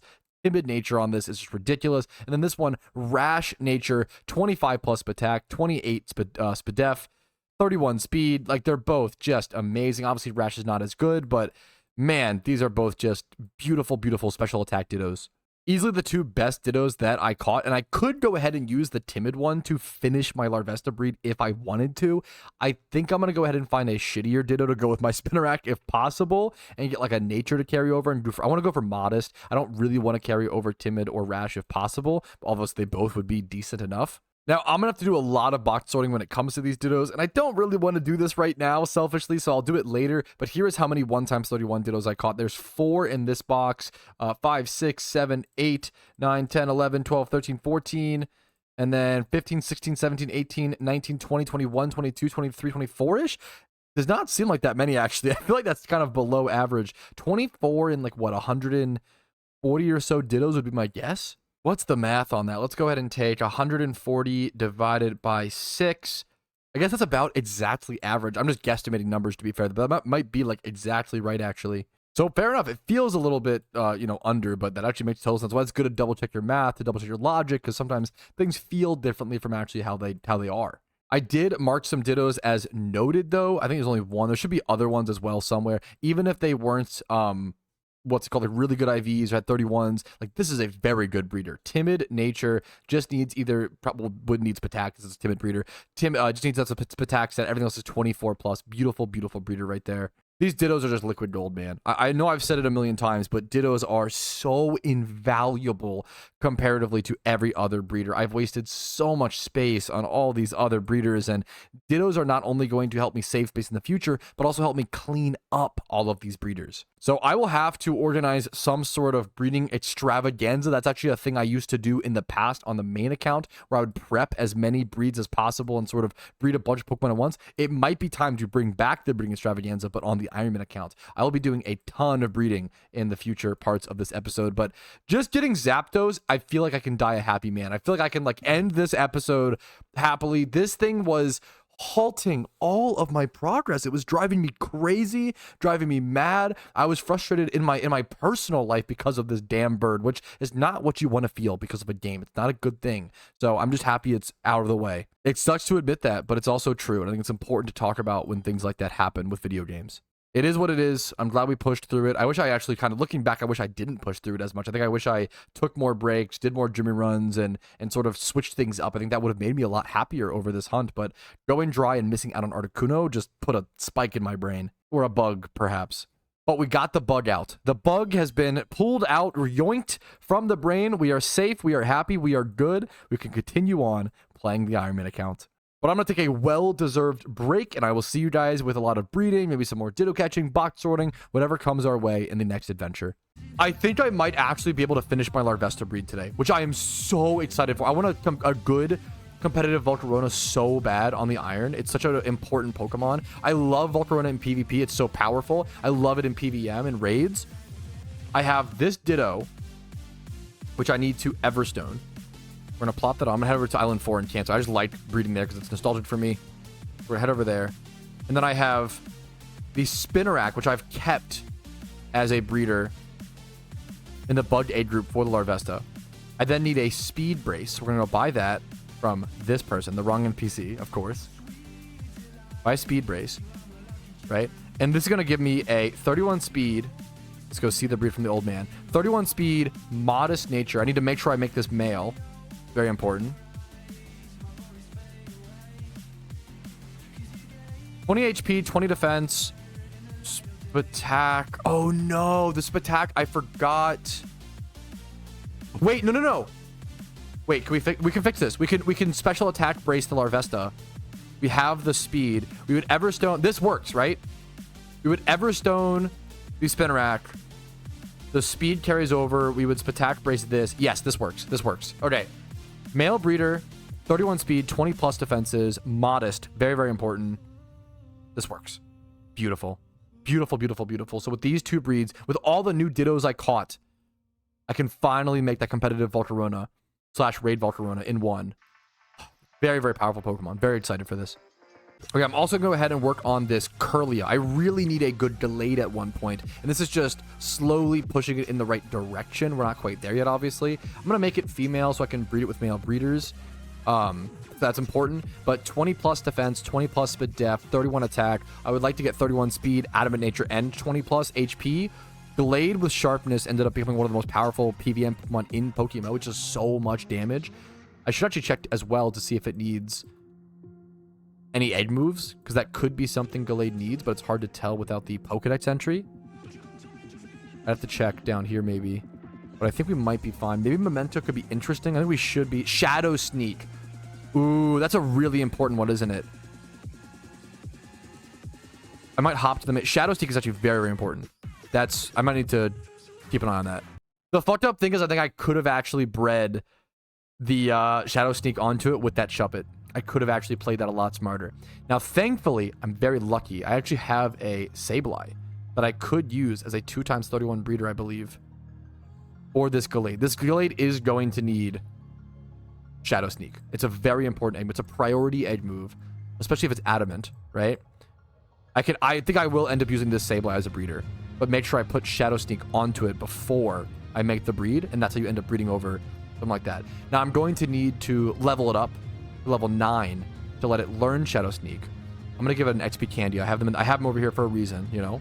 Yeah, let's just level it up, let it gain Shadow Sneak, and use this as a beautiful breeder for that Gallade here in a quick sec. All right, our Spinarak hatched over in the incubator. Let's go grab that. I'm not quite used to using incubators yet, so I have to get used to them. Let me go find where did that Spinarak even go? Over here, randomly. Okay. It was the one open slot I had, I guess. Guess I can move these over to hopefully... I definitely need to do some box sorting here soon. Here's the Spinarak. Modest nature. I'm going to Everstone this again. We're going to special attack brace. Dude, this is going to finish. I'm so excited. Volcarona on the Iron Man is done, dude. This feels beautiful. Really, really, really powerful Pokemon. Another insanely powerful Pokemon added to the arsenal of an account that cannot trade nor use the GTL. I'm going to make it female for fun and give it a luxury ball for a perfect completed Mon. Oh, it's going to be amazing in PVM, PvP, raids, all sorts of thing. I love Volcarona, dude. It's a good special attack EV training Mon to train alongside my Zapdos as well. All right, and now our Ralts hatched as well. Rolled Rash Nature, that's irrelevant. We can just skip over that essentially. I do want to go ahead and try to make sure this egg move passes over. So what I want to do is I want to... How do I do this? I could go naughty on this Gallade as well. It's not amazing. You do want adamant. Maybe I do just hold out for a better nature. I only need one brace for this breed, I believe. Only the HP brace. The attack will pass over guaranteed. The breed is going to look like... Where'd my Ralts go? Wait a minute. I gotta grab from my box. I'm sorry. I'm not used to using incubators. Let's grab this. It should be a pretty simple breed if we just do boom, boom. Shadow Sneak does transfer over. Egg move known by parent. 31 HP, 31 attack, 20 plus defenses. I will just need speed and nature on it. I think this is the play. Make sure to pay for this to be female. We're moving up towards a proper Gallade for raids. Okay, I'm starting to organize Pokemon that I need to special attack EV train over in this part of my piece. I need to special attack EV train my Zapdos, my Vulpix, and then once the Larvesta's done hatching, I'll have to EV train that in special attack and speed as well. While I'm looking for special attack Pokemon to EV train, I'm going to also go ahead and try to make a good Kingdra. Kingdra would be an amazing PvP mon. Not really so much PVM. It's possible like Kingdra could be relevant in certain raids in the upcoming future. It'd be cool to see that. But right now it's really just a PvP Pokemon. I would love a modest, choice specs, hard-hitting Kingdra under Rain to just obliterate some dumb teams and just get away with stupid shit. So we have the Seadra. It's a beautiful Kingdra breeder. Modest, 31 attack, 20 plus. We just need speed on this. But to get speed on it, we need to Everstone the nature.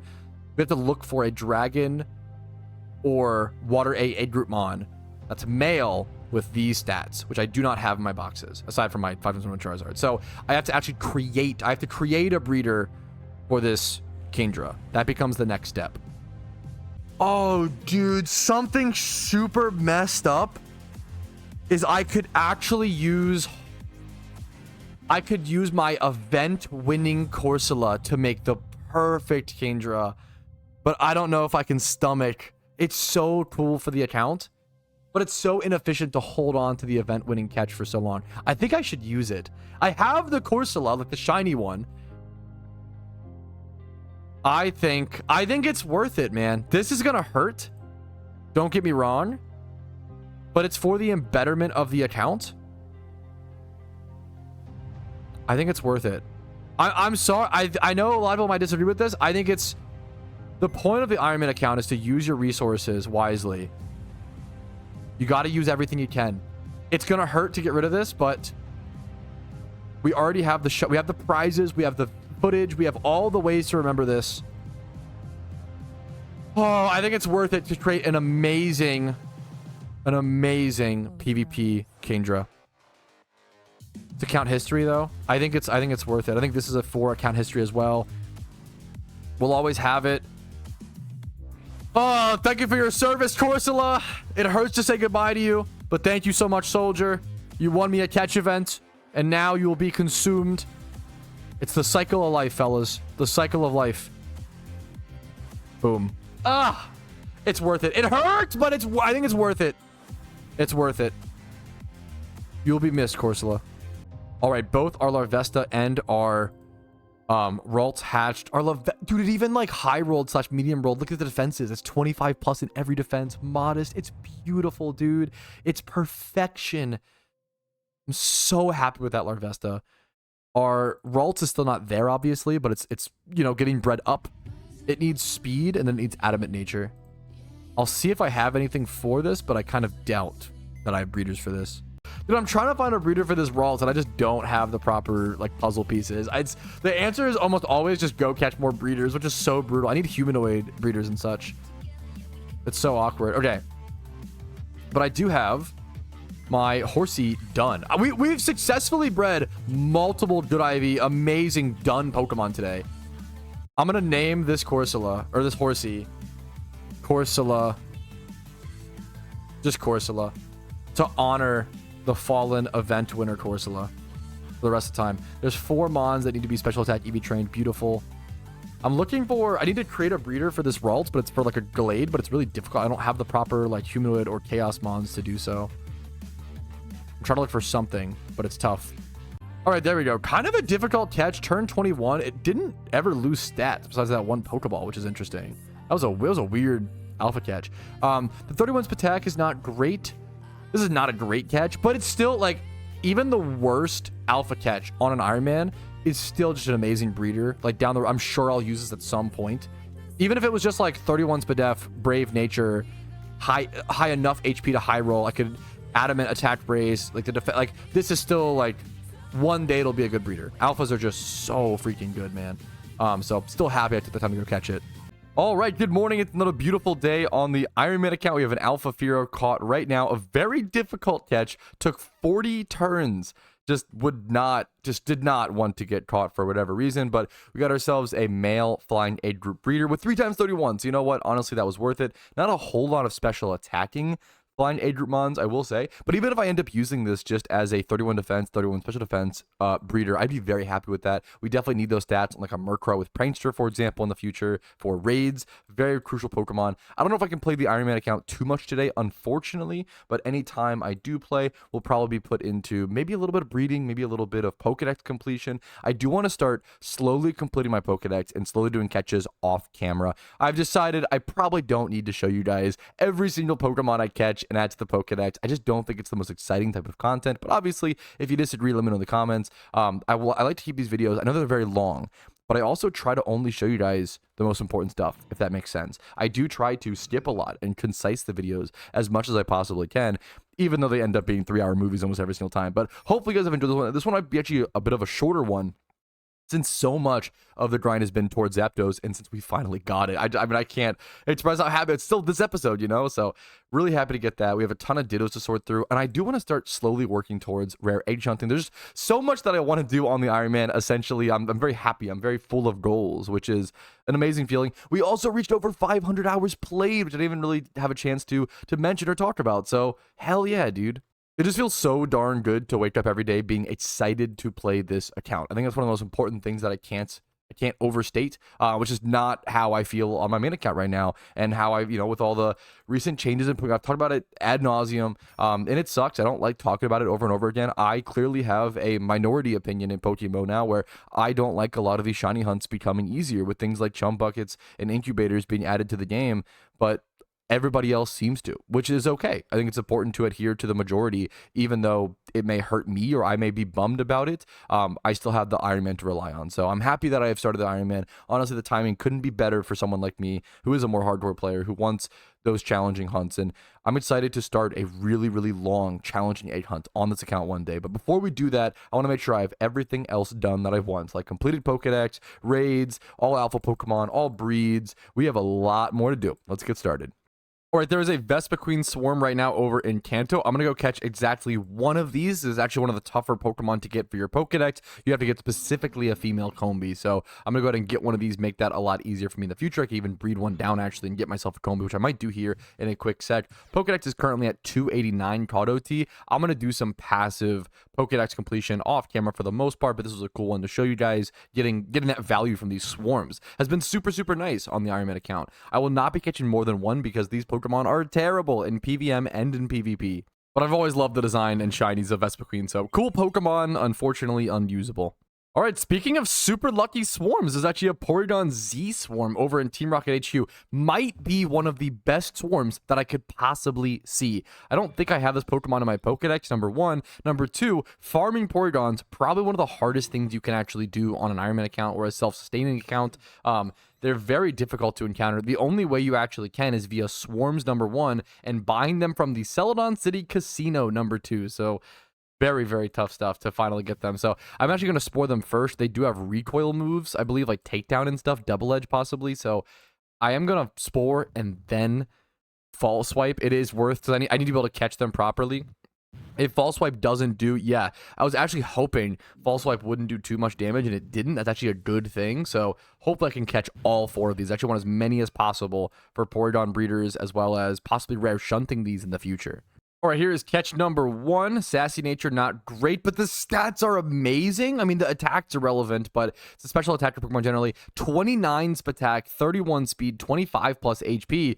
That's 3 stats out of 5 done. I need to get the defense and special defense up, but even they're like workable.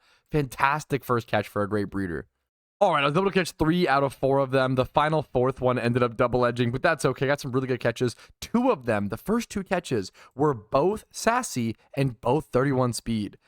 A weird little coincidence. Cool to see. 30 attack as well. Like, this one will be the better breeder, but yeah, honestly, just both are great breeders. And you might want different Porygon sets because really, you might want different Porygons. I've used Porygon base form really successfully in NU in the past. I love running Porygon in NU. Porygon 2 usually is better than Porygon Z in OU, if I'm not mistaken, with Eviolite, as well as Porygon Z being really good in like certain PVM niche situations, certain raids, and then also like has its place in PvP. So all Porygon forms, very kind of slept on and forgotten about in Pokemon, but all powerful.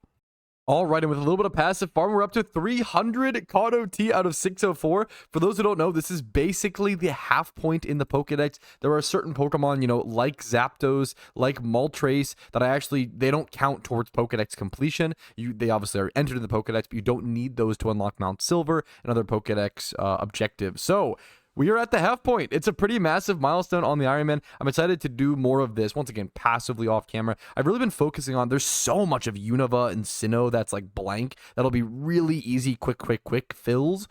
Even Hoenn, honestly. I've been hyper-focused on Kanto. As you can see, this is all green, right? I'm really focusing on trying to get Kanto done with, because the first one completed, I'll end up getting my first ability patch. So that'll be a lot of fun. I will be getting, what did I pick? Did I pick Squirrel in Kanto? A water ability patch for Kanto, which is probably the least impactful one. But even getting Kanto done, once again, you get so many different Pokemon from other regions. As you can see, Crobat, Bellossom, Clefable. I can actually show you guys the catches. Here were a lot of catches for today's Pokedex completion. Porygon Z, Seal, Cleffa, Bellossom, Shinx, Piplups from a Piplup Swarm, Kricketot, Haunter, and Dugtrio were all big encounters today.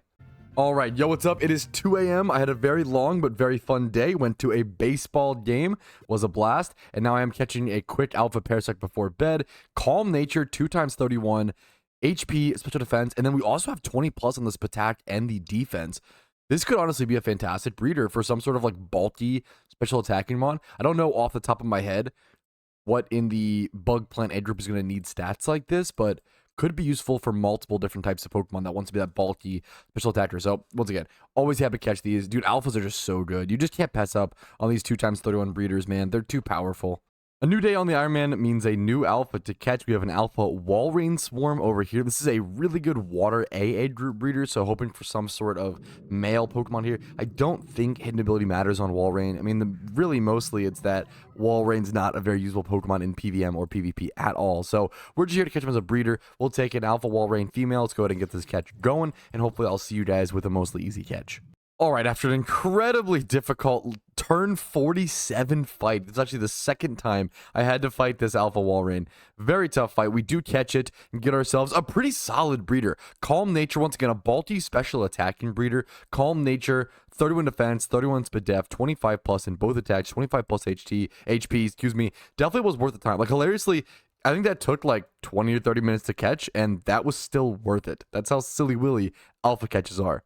All right, but I'm now going to do something that I've almost never done before on the Iron Man account. I am going to go purely rare shiny hunt. That's right. I'm using the few incubators that I do have access to and trying to do a little bit of egg hatching. The reason being is I have a ton of Dittos in my boxes, and I do want to go catch more Dittos and farm for Entei more. However, I need to constantly be clearing out these Dittos to even be able to do that. So if I want to farm more good IV Dittos, I have to breed down the ones that I have, right?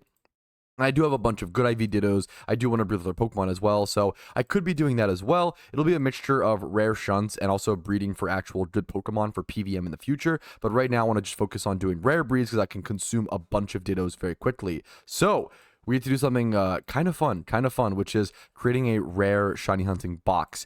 And I need to figure out what is the best way for me to do that because all my boxes are pretty full. I'm realizing I don't really have a free box to actually properly organize this stuff with, so that's not great. All right, first things first, before I start doing some rare breeds, I need to start off by releasing a few Pokemon, so all of these can go ahead and be released, except for this Dugtrio. This Dugtrio actually has a nice little 31. I am releasing a Cleffa with a 31 HP IV. I thought about this a bit. I could keep it. The problem is that it's a baby Pokemon. I'd have to evolve it via Happiness before I could even use it as a breeder, and I have plenty of 31 HP breeders at this point. I'm going to be reaching that point where I am really sadly releasing even 1x31 Pokemon, which is gonna hurt, but I just have too many. Look at this. I have too many breeders and not enough Pokemon that actually fit in proper spaces.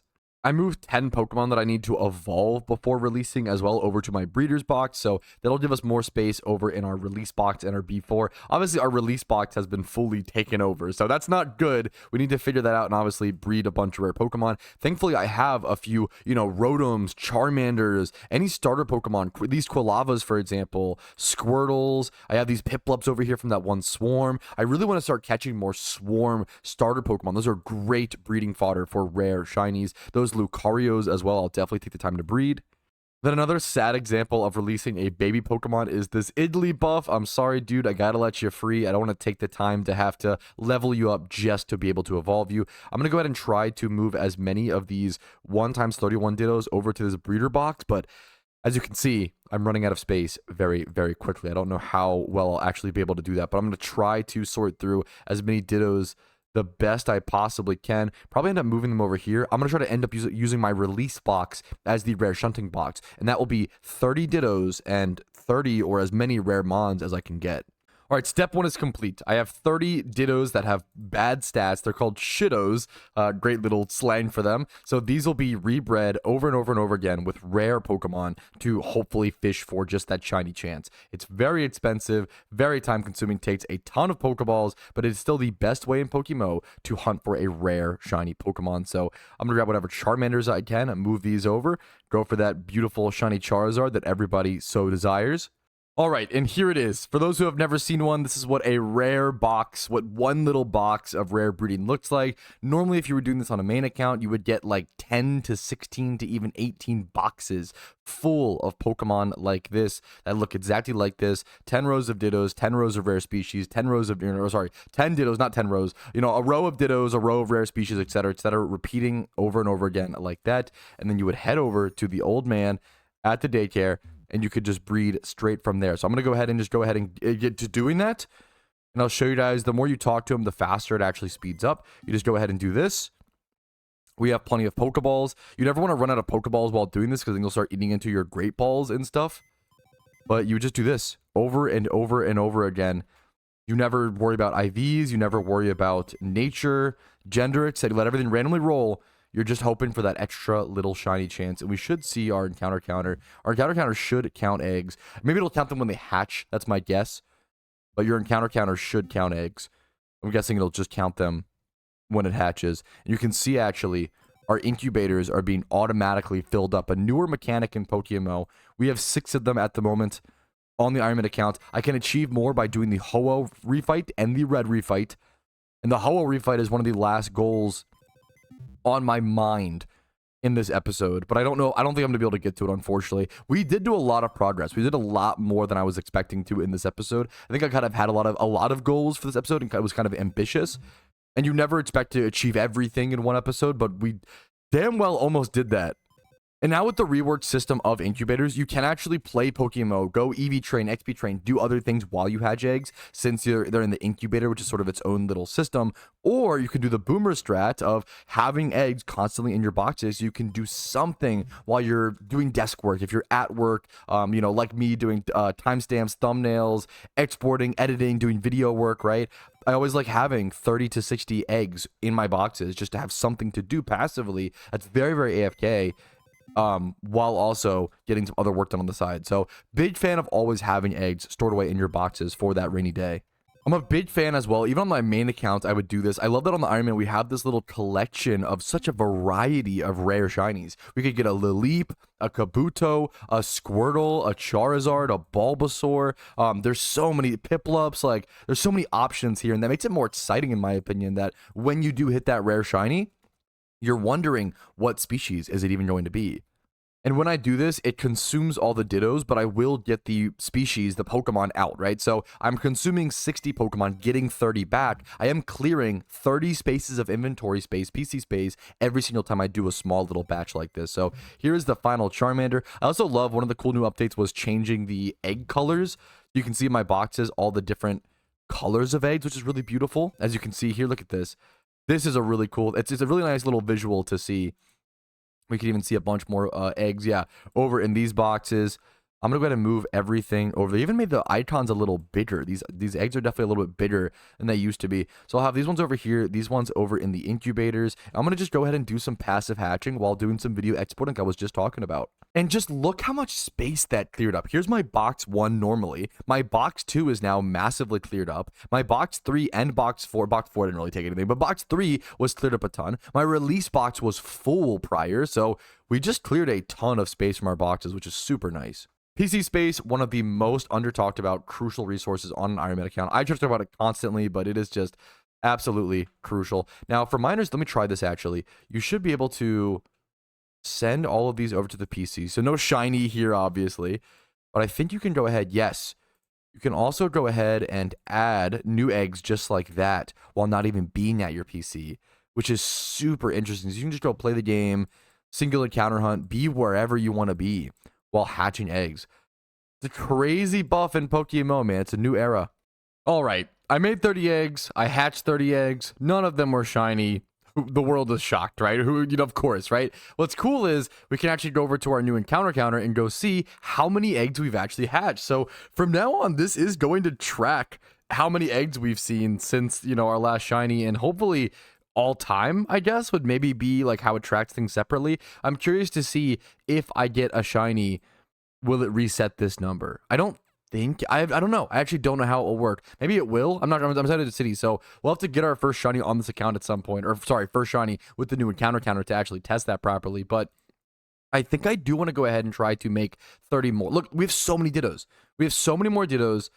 Let's go ahead and find 30 more Shittos. I'm sure I can do that. I'm sure I have enough, right? And then I'll go ahead and probably call it from there. This might be one of the shortest episodes. I think it's something I need to kind of go ahead and do is move to shorter episodes on the Iron Man account. It's been so much fun, and I want to play this account so much. Don't get me wrong, but I also need to balance my workload and keep things healthy. And I always try to encourage playing video games for tons of hours. I think you can play a lot of hours of video games and still do it responsibly. I think pursuing what you love is important. Pursuing your categorical desires, some might say.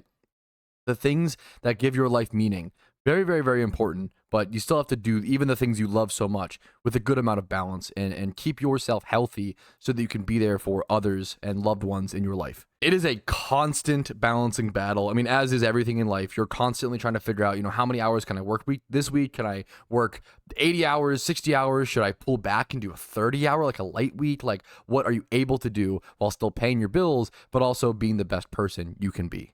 This is one of those moments where I'm super lucky that the average age of my audience is around 25 to 35. So I know a lot of you guys understand what I'm talking about when I talk about stuff like this. It's just one of those adult struggles, and a lot of real life stuff does bleed over to MMOs. And it's not always fun to talk about, but it's almost always important. So thank you so much for listening to these dumb little philosophical rambles, and also just kind of my feelings and thoughts during these Iron Man episodes.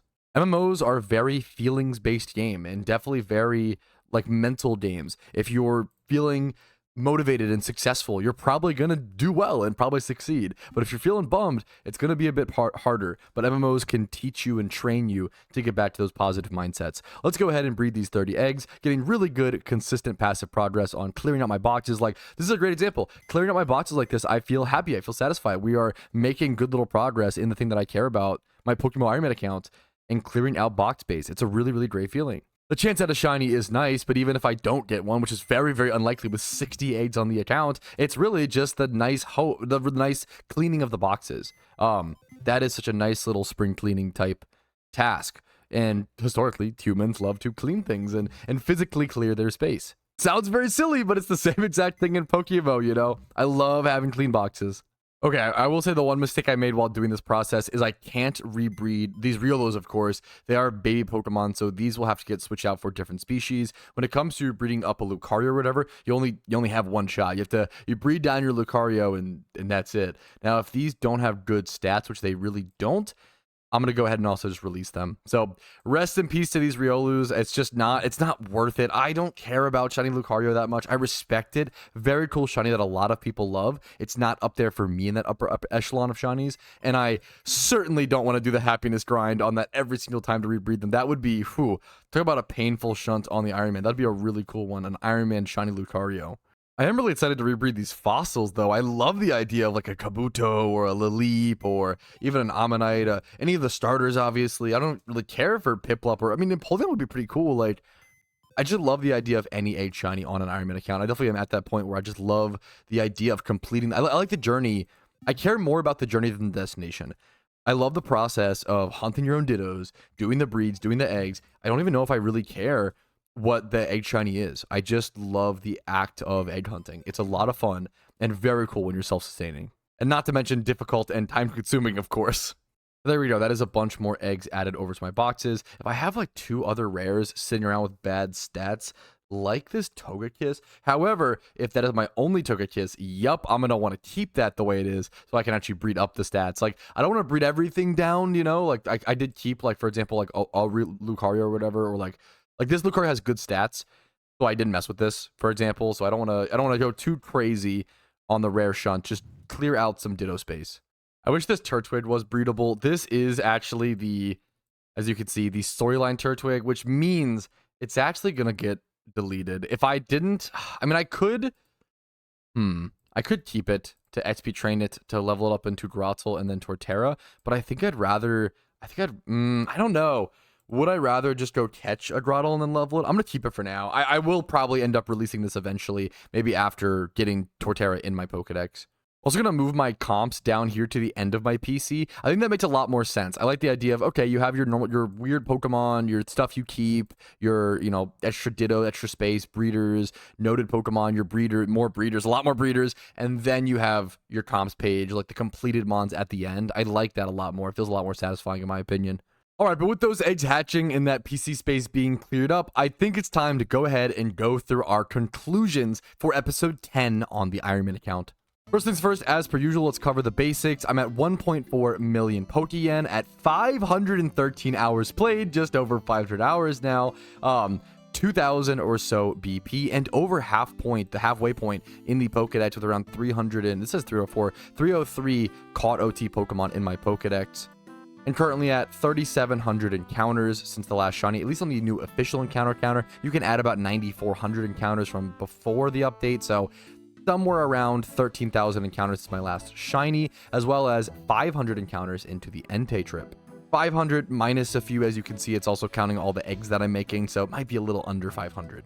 But before we bring up our usual goals document, I wanted to bring up this document. At the beginning of this episode, I created a new small mini goals document for this specific episode, episode 10 goals. I wanted to hunt Zapdos/Entei. We achieved at least Zapdos. I wanted to build some new raid Pokemon, which I absolutely successfully did with that new Volcarona breed and many others. I also wanted to research the Ho-Oh refight, which I did not get to, unfortunately. But that's okay, because I also did go ahead and make some Pokedex progress. Didn't really shiny hunt, and I did get a light ball as well for my Pikachu, as well as getting many other things that weren't even on this list. So we did achieve a lot in this episode, and a lot of time went into it as always. Now, I started this episode at 476 hours played, and I'm now at 513. So if I take 513 minus 476, this might be one of the lesser hours I've played in a week so far at 37. Now, keep in mind, when it comes to content creation, usually the hours played of the game the video game creator is making the content for is about half the hours, if not less, they've worked in the week, alongside other things like scripting, thumbnails, timestamps, etc. Now, not trying to complain. I love what I do. I absolutely adore what I do. I love working so much. I love playing PokeMMO. I love making guides. I love streaming. I love all of it. Okay, don't get me wrong. But this is too many hours to be working in a week when you have a wife and someone you want to spend time with and watch movies and actually live your life. I'm approaching that 30 barrier. I am 27 right now, and I've been in my grind set era for quite a while, and I think it is time to start trying to pull back once again. And I will re-enter. I think it's like an arc thing. I will be re-entering that grind set once it comes to event season on the Ironman account. Don't get me wrong, but for now, I think my goal is going to be to play only around 20 to 30 hours each week on the account, and hopefully that'll be enough progress and also leave me enough time to do other things, other guides, other content in the game, other IRL things, right? And still have tons of progress and tons of fun. I just hope that you guys understand and understand where I'm coming from and appreciate where I'm coming from, and I just can't thank you enough for watching the series. Like, I could not be here without you guys, and I don't stop thinking about that for a single blink of an eye. So if the episodes get a bit shorter from here, don't worry. I still love this account. I actually love it too much. You know, I love it so much, but I've got to be a bit healthier. So that is going to be the decision moving forward. All right, but with that somewhat somber note out of the way, let's go ahead and get into what we actually completed in this episode. And I think it was a lot more than I realized. First things first, the thing that I'm the most excited to knock off this list is catch Zapdos. You're damn right I caught Zapdos. I got it off the list. I got it done. I have Zapdos on the Iron Man account, dude. I will never have to farm one of these ever again if I don't want to. Now, I will be very happy to get them passively down the road for free, just running into them while doing other things in Kanto, but I don't want to force people to run back and forth with this ever again. We have the one that we need on the account. And with that knocked out of the way, I actually do want to add a new short-term goal, which is going to be train up Zapdos. That is going to be a new added little short-term goal for next episode, a tier 1 goal. Next up, 30 amulet coins. I do not have that. I've actually been going down and down and down on my amulet coins, but it's kind of a good thing. I've been using them. I've been doing my gym reruns, so it's not a bad thing you want to see, but I'd love to have a stock at some point. Catch 60 Dittos. I caught way more than 60 Dittos. That's a great goal to knock off the list, and I'd love to have more Ditto incorporated goals. I think next episode, though, I'm going to be focused less on catching Pokemon and more on consuming them, because wow, that Ditto spree really filled up my boxes. Next up, a really quick and easy goal, but a really important one. We did get a light ball for our Pikachu, and that was from an alpha Pikachu catch, luckily.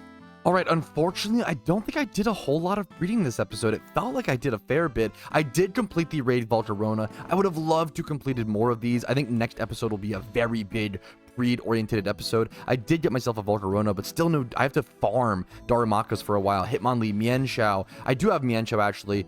That was already done, though. That was a goal that I added, but it's actually already completed, so I was mistaken on the timeline on that one, so apologies for that. Reached 2 mil for the first time. We did do that as well. I'm honestly bummed. I thought I did a lot of breeding this episode, but I'm not really seeing a whole lot of progress. I guess we did get a PvP Kingdra. The Kingdra also just came out super nice. That's the other one, I guess. Yeah, the modest Horsey. I consumed my Corsola. That was a massive breed.